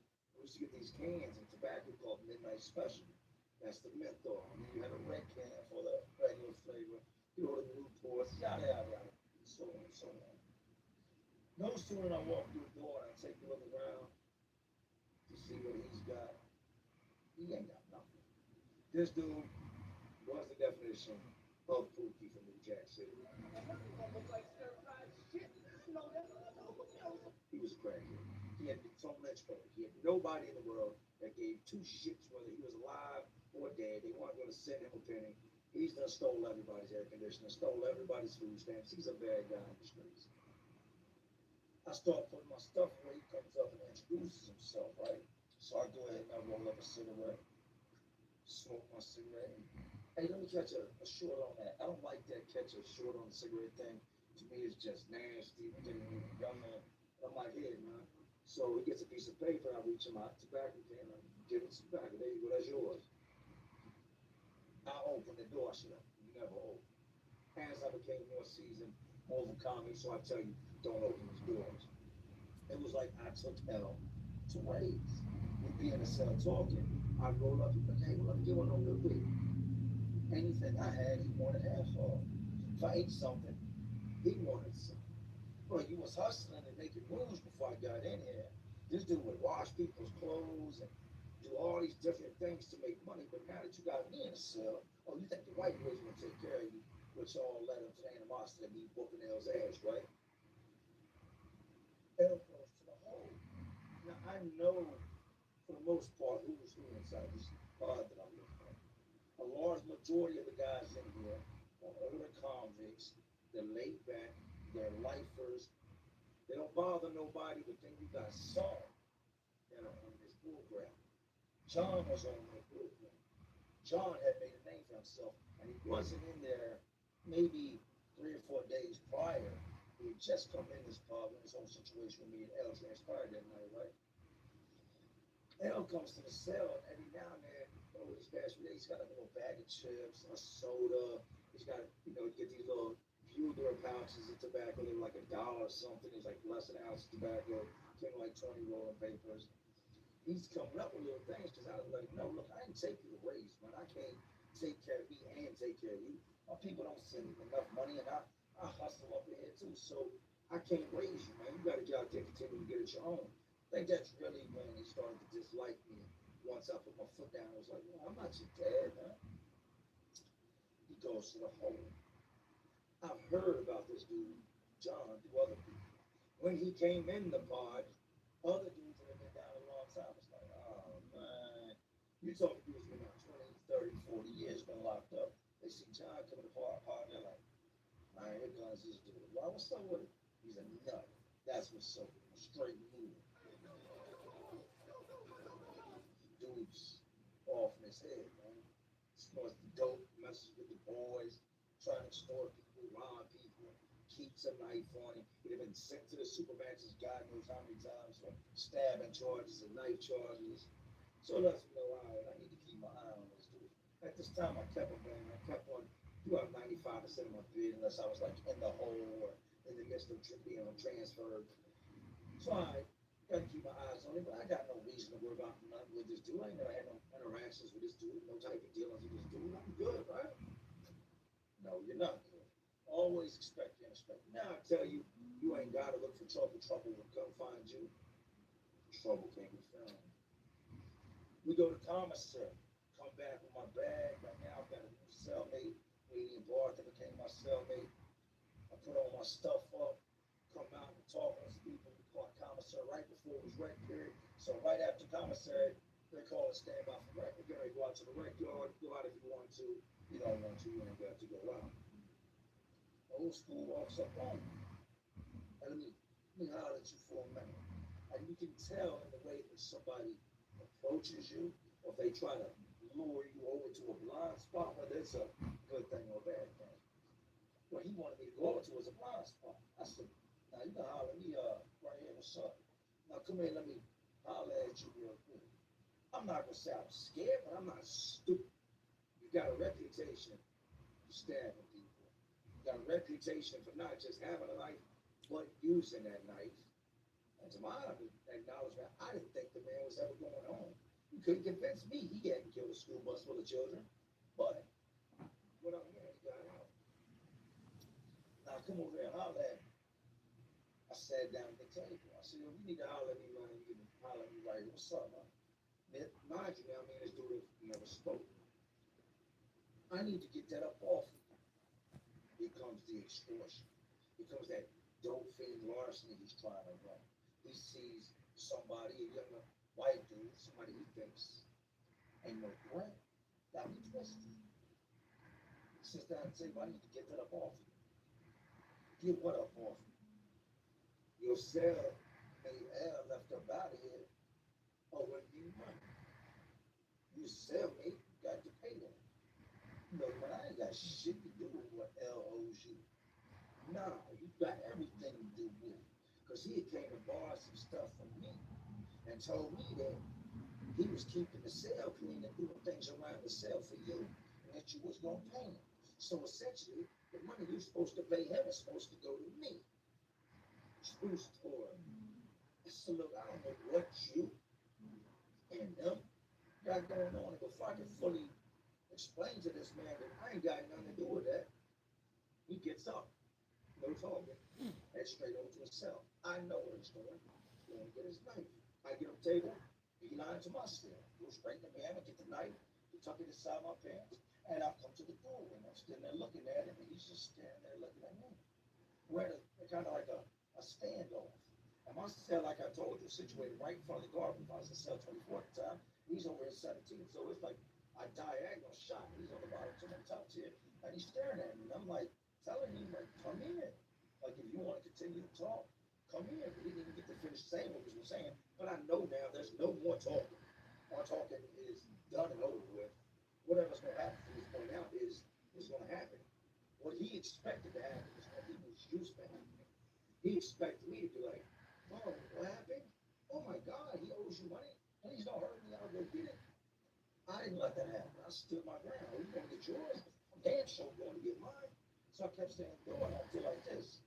Come in. He just kind of nodded and kept nodding. Wouldn't be long. He took his eyes off me and he was messed up and he just went on back about his business. What the hell went on with his business? I said, what's up with old boy, man? Like, I'm feeling this type of way. Like, I might need to Michael Myers his ass when they're looking like, is he somebody I got to worry about? Nah. You don't know you like that? Like, me holler at, I don't need nobody to holler at nobody for me.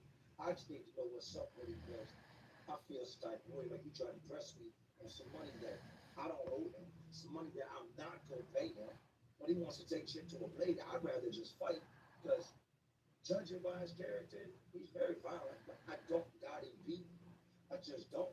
At the time, I'm maybe 25, 26 years old. This man had to be in his mid 40s, late 40s. Now, I'm not judging a book by its cover, but I lift weights daily, I run daily.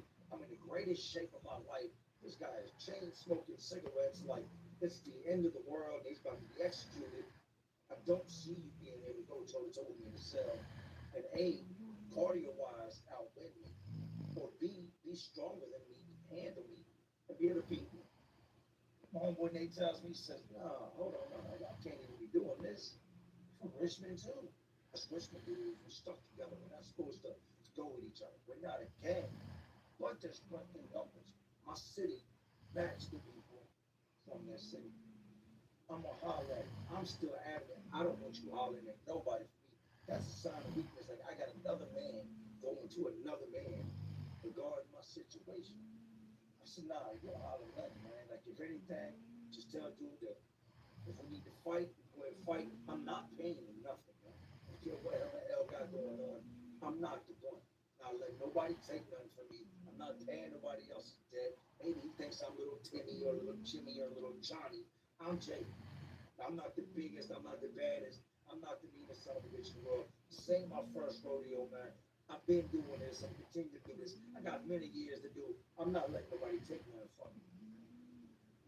Later that evening, now, by this time, it's the following day. Later that evening, the following day, he comes up. And I just come in from rain, trying to grab my shower stuff and get my stuff gathered up and head to the shower. I feel his presence at the door. He doesn't say a word, doesn't make himself known. Key rule is, he's not going to sell dope for you to stick your head around. I can feel there's somebody standing behind me at the door. I'm reaching in my locker to get my soap dish and my towel and washcloth, and I look back and he's standing at the door, so I reach in the locker, I pull the knife out, and I wrap it inside the towel, and turn around. What's up with you? Like, I've already got my shirt off. Just came in, I'm hot and sweaty, got a pair of shorts on, got my running shoes on. What's up with you? And he tells me, I ain't even on that type of time. What type of time is it on there? Well, first of all, I thought I ain't gonna lie. It's what I do last. You held your own, you held your ground. I wouldn't expect anything less. I should have known the way you stood up for yourself. You was from Richmond. Only white boys from Richmond act like that. I'm still on the fence of not letting my guard down, and I feel the type of way you pressed me. So I let it be known. Look, don't ever press me again about some shit that I can tell you, look, chill out. That's when I see the cool side.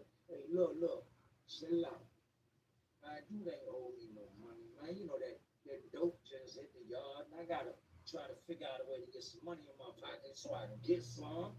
You know what I mean? Maybe you just throw me a couple little things that, and I get a couple other people throw me a couple little things. I can, get my little swerve on the side, talk to them. That's dead, man. I said, you know, had you came and asked me, hey, look, when I'm doing bad, you think I can get a couple little items off of you? I'd have gladly gave them to you. But you were trying to apply some pressure on me for what hell had going on. Like I was just gonna buckle and give you my stuff. Nah, it ain't happening. Not with all these years I got left. Not with all these people standing around. I gotta walk around knowing, even if don't nobody else know, I know, and it ain't gonna happen. Me and dude actually became cool after that. But I did watch him run that same game he tried to run on me with other people. And it worked. He got older. He wasn't gonna stab nobody unless he had to. He's at Greensville, which is like a giant project. Greensville's got almost 3,700 people there. When people talk about prison stories, the prison he was at had 300-400 people there. You might not have many stories. When you've been on a compound that's got 3,700 people, oh, you got stories for days. You got stories for years. That much stuff happens between 3,700 men on a day-to-day basis over a 10-year span, a whole lot. And if you see this Banky, big salute. When Banky told me that was his cellmate, I said, what? And he knows what I'm talking about. I said, was your cellmate? He's like, yeah, man, we was cool. We got along great. He tried to extort me. That's that Dolphin larceny they talked about.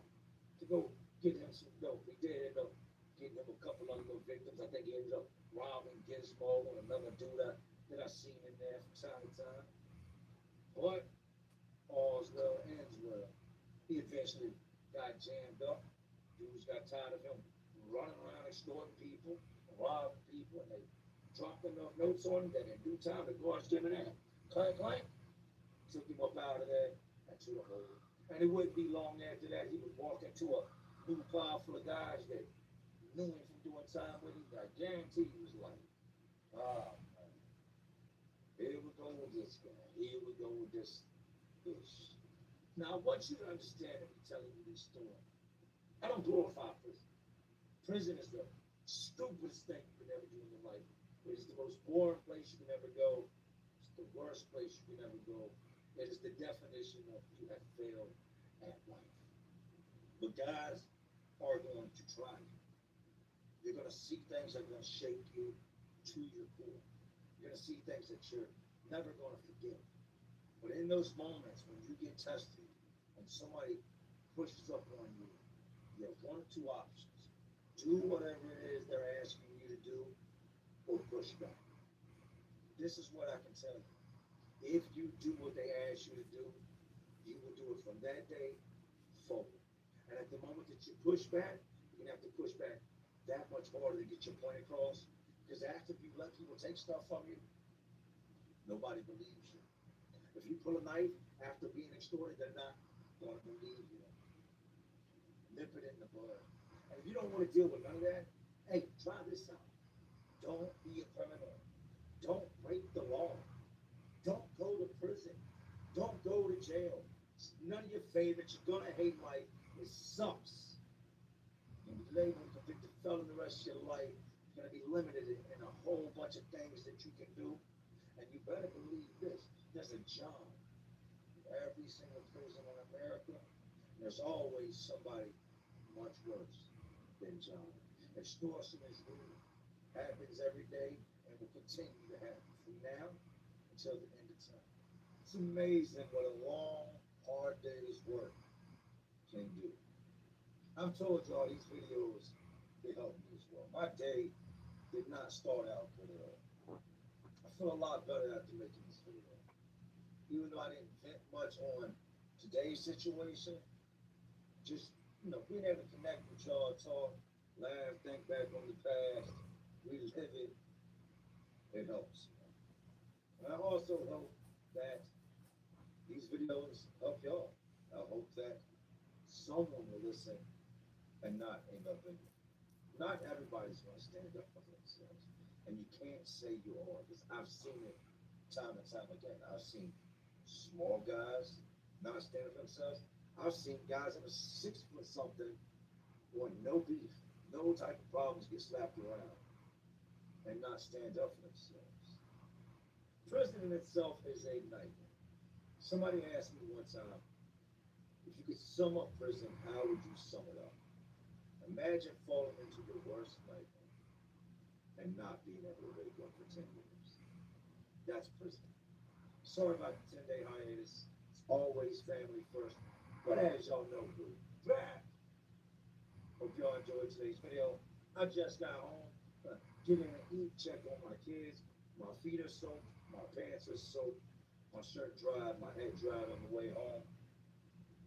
But anyways, these jails, institutions, these prisons, these facilities, they're all just crazy world. It's out of all the crazy world we live in. And as always, y'all know what I'm doing. Just trying to keep y'all entertained. Well, you're not entertained? And like always, this is Jay Williams. That's life. To all my real ones and the awesome real ones watching. Because y'all still watching me. And y'all know how we do. So he tried. Oh, he tried. Can't believe they let that man out. Hide the children. He ain't messing with kids. He's crazy, man. Definitely crazy.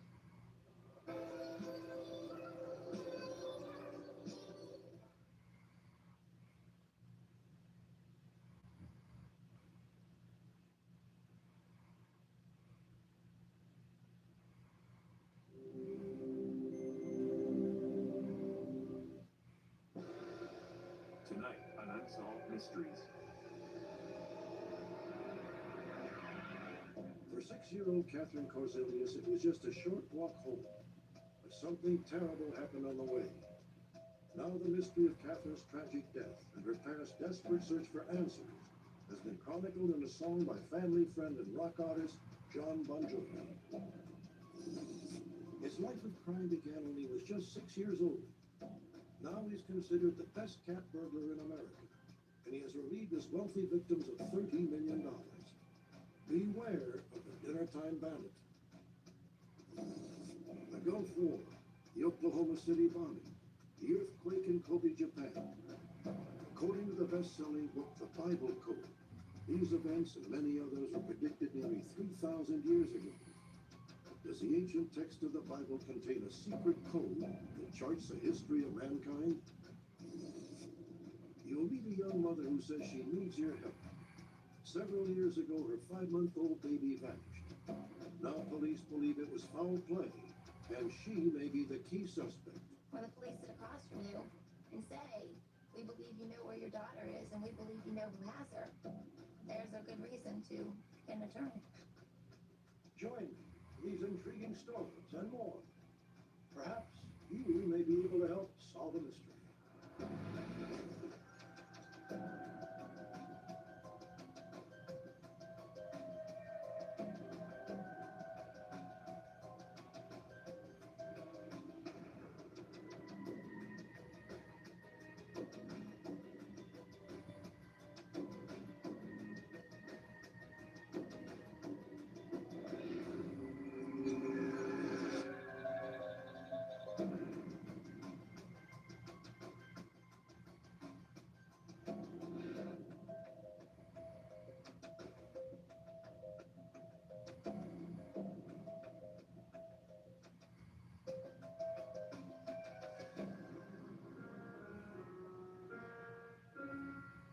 Even though she was just 6 years old, Catherine Korzilius seemed to be leading a charmed life. She lived in an upscale neighborhood outside Austin, Texas, with her parents Nancy and Paul and her brother Chris. Her father was a personal manager for rock star John Bon Jovi. The two families were close and often vacationed together. When Catherine had her first piano recital in December of 1995, no one could have imagined that she would never live to see the first grade, and that her death would become a tragic, unsolved mystery, memorialized by her father's old friend, John Bon Jovi.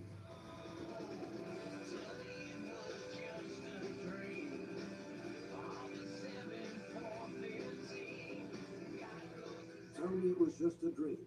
August 7, 4:15. That's when Nancy and Paul Korzilius' world came crashing down.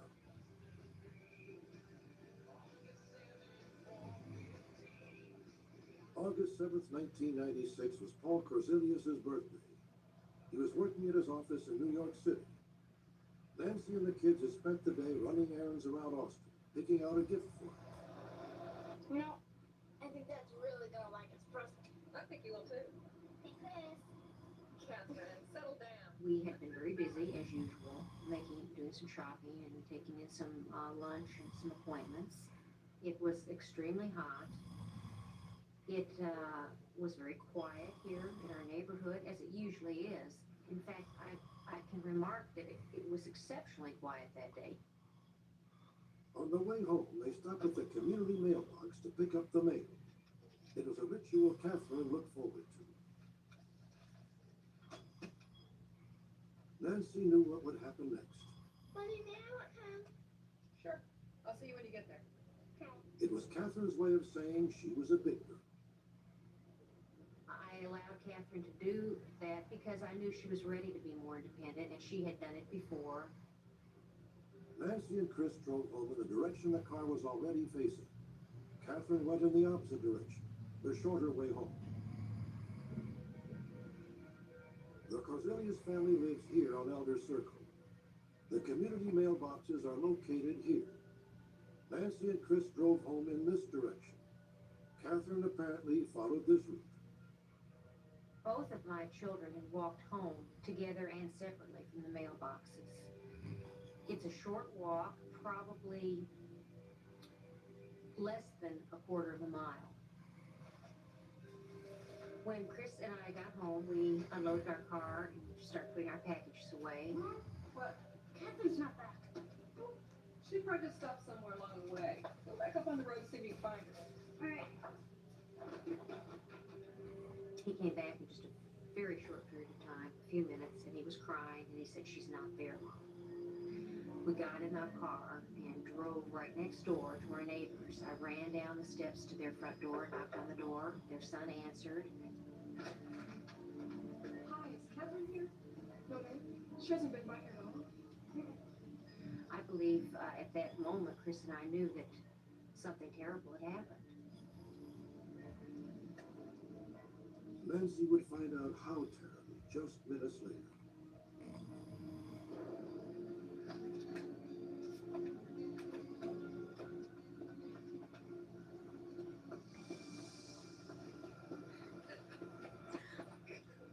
I could tell that she was unconscious, but she was breathing, and I knew it was too hot to leave her on the pavement.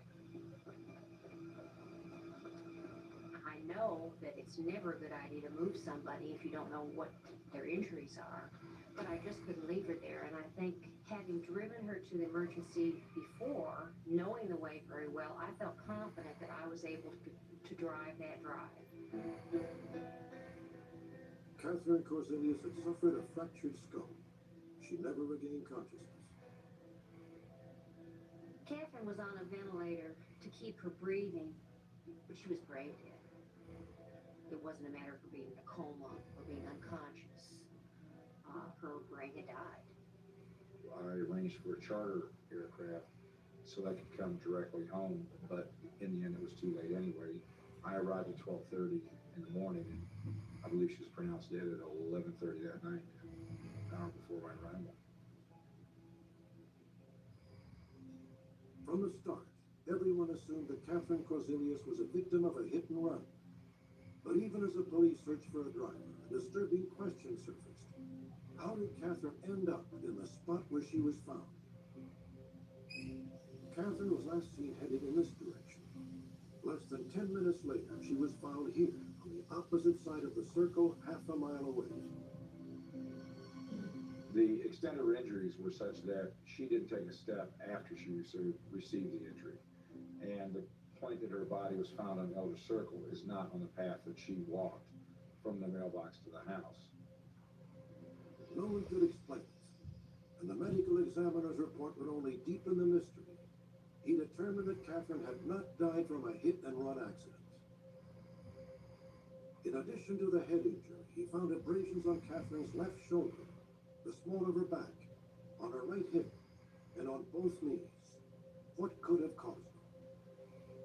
The injuries that Catherine sustained could have been the result of either jumping from a moving vehicle, being thrown from a moving vehicle, or falling from a moving vehicle. The type of injuries that we expect in these circumstances would have been the same. If Catherine did tumble from a moving vehicle, whose vehicle was it? And was she pushed? Or did she fall? One of the theories that investigators proposed was that indeed somehow Catherine had jumped on the back of our vehicle without Nancy's knowledge, and as the vehicle drove around the Elder Circle, she had fallen off, which was a way to explain where she was found in Elder Circle, which is completely opposite of where she would have been on her normal route. The Korzelius family was stunned. Was it possible that Nancy was responsible for her daughter's death? The Korzeliuses hired their own private investigator, Barbara O'Brien. She has difficulty with a police scenario. Now, the problem with that is it's a hot August day. This whole car would have been very, very hot. There's only one place to hold on to all the way up here. And the door is the only other place down here to hold on to, and it opens when you get a hold of it. She also had a broken leg thumb, and she had a splint on her thumb. So it would have been extremely difficult for her to get a hold on anything. And her mother would have seen her in the rearview mirror. For the Korzelius family, the implication is clear. They believe their daughter was abducted and murdered. A search of a vacant, overgrown lot, just 30 yards from the mailboxes, may have provided a crucial clue. A few days after Catherine's death, the investigators did bring in the K-9 unit and search the area. They did pick up her scent over in this vacant lot, which would indicate that she was coming in this direction from the mailboxes, taking the most direct route home. The scent was lost, however, which tells us that this may have been the point where she was abducted or the injury took place, but she was then later moved where she was found by her mother. She looked like she'd been laid out there for me to find. Her hair was smoothed down. Her shirt was straight. Her shorts were straight. Her toes were pointed straight. Her sandals were on. I know someone moved her, and I know someone laid her there for me to find. What did happen to Catherine Corsilius that August afternoon? A year after her death, Catherine lives on in memories. Her neighbors on Elder Circle had planted a tree and placed a plaque in her name.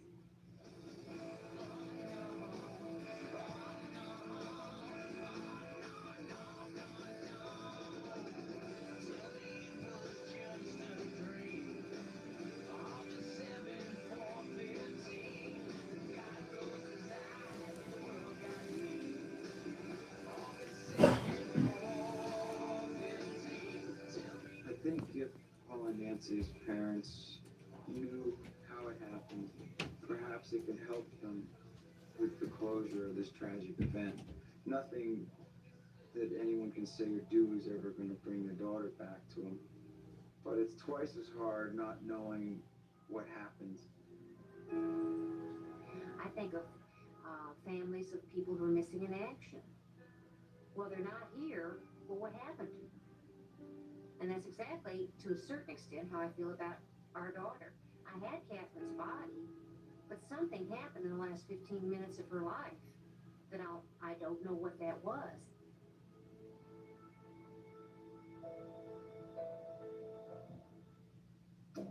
He's charming and attractive, and may be out to steal your jewels.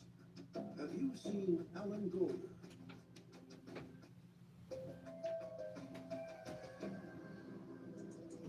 He looks like just another tourist. He rides tour buses to see the homes of the rich and famous. He admires the finer things in life, especially if they belong to someone else. His name is Alan Golder, and his prior profession was jewel thief. Police believe he's at it again. During the daytime, he cases fashionable neighborhoods, so at night he can find the perfect moment to strike. While he's upstairs, the owners of the home are downstairs having dinner.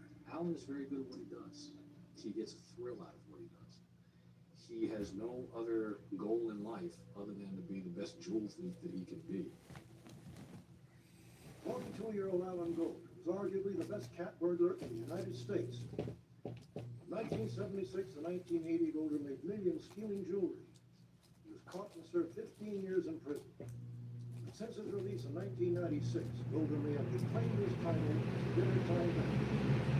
Police are seeking their help. It's like a crime they did at the age of 6.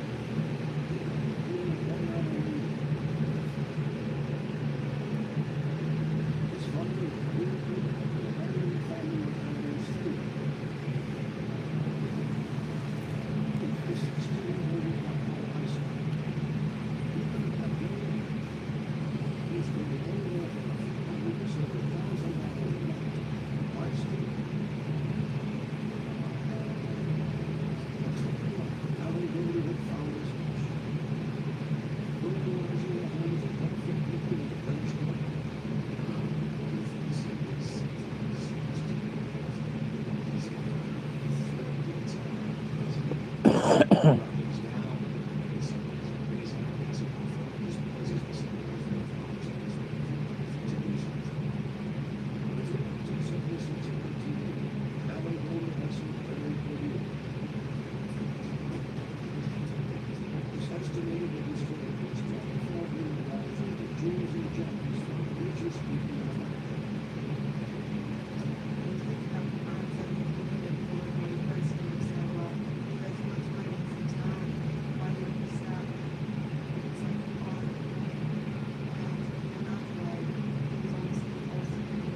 British delayed in 1997.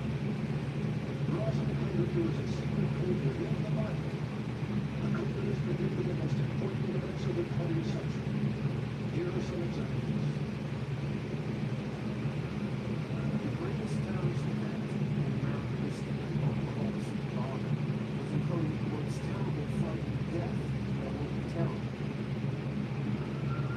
The great Kobe earthquake in Japan that killed more than 5,000 people was encoded with the words earthquake fire, Kobe, Japan, and the year that it took place, 1995.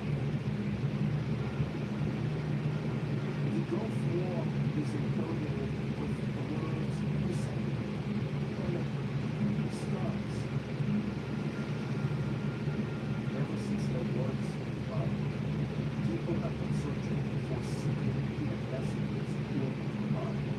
I can tell you that there is no doubt that the Bible does exist and that it does detail events that took place thousands of years after the Bible was written.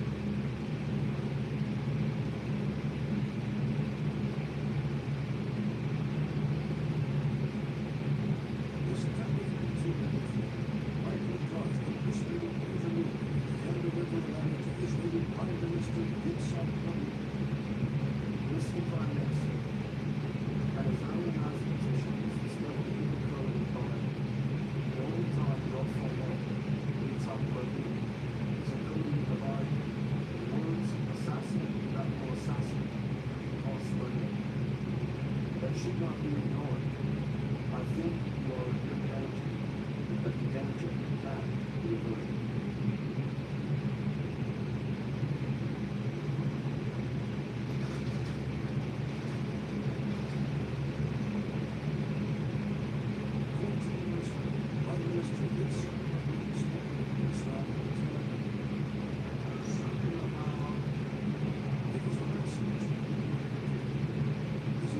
He was dumbed down by obsession. This constant, this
doesn't give us more conclusions about the future, but all about the possible future. He's a drug journalist. There's a point in a very complex topic. Our world conclusions is not the sum of technology, and its actual conclusions are largely unsound. It is far better, far better, to sign to a false but to fail to of a paid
Bye.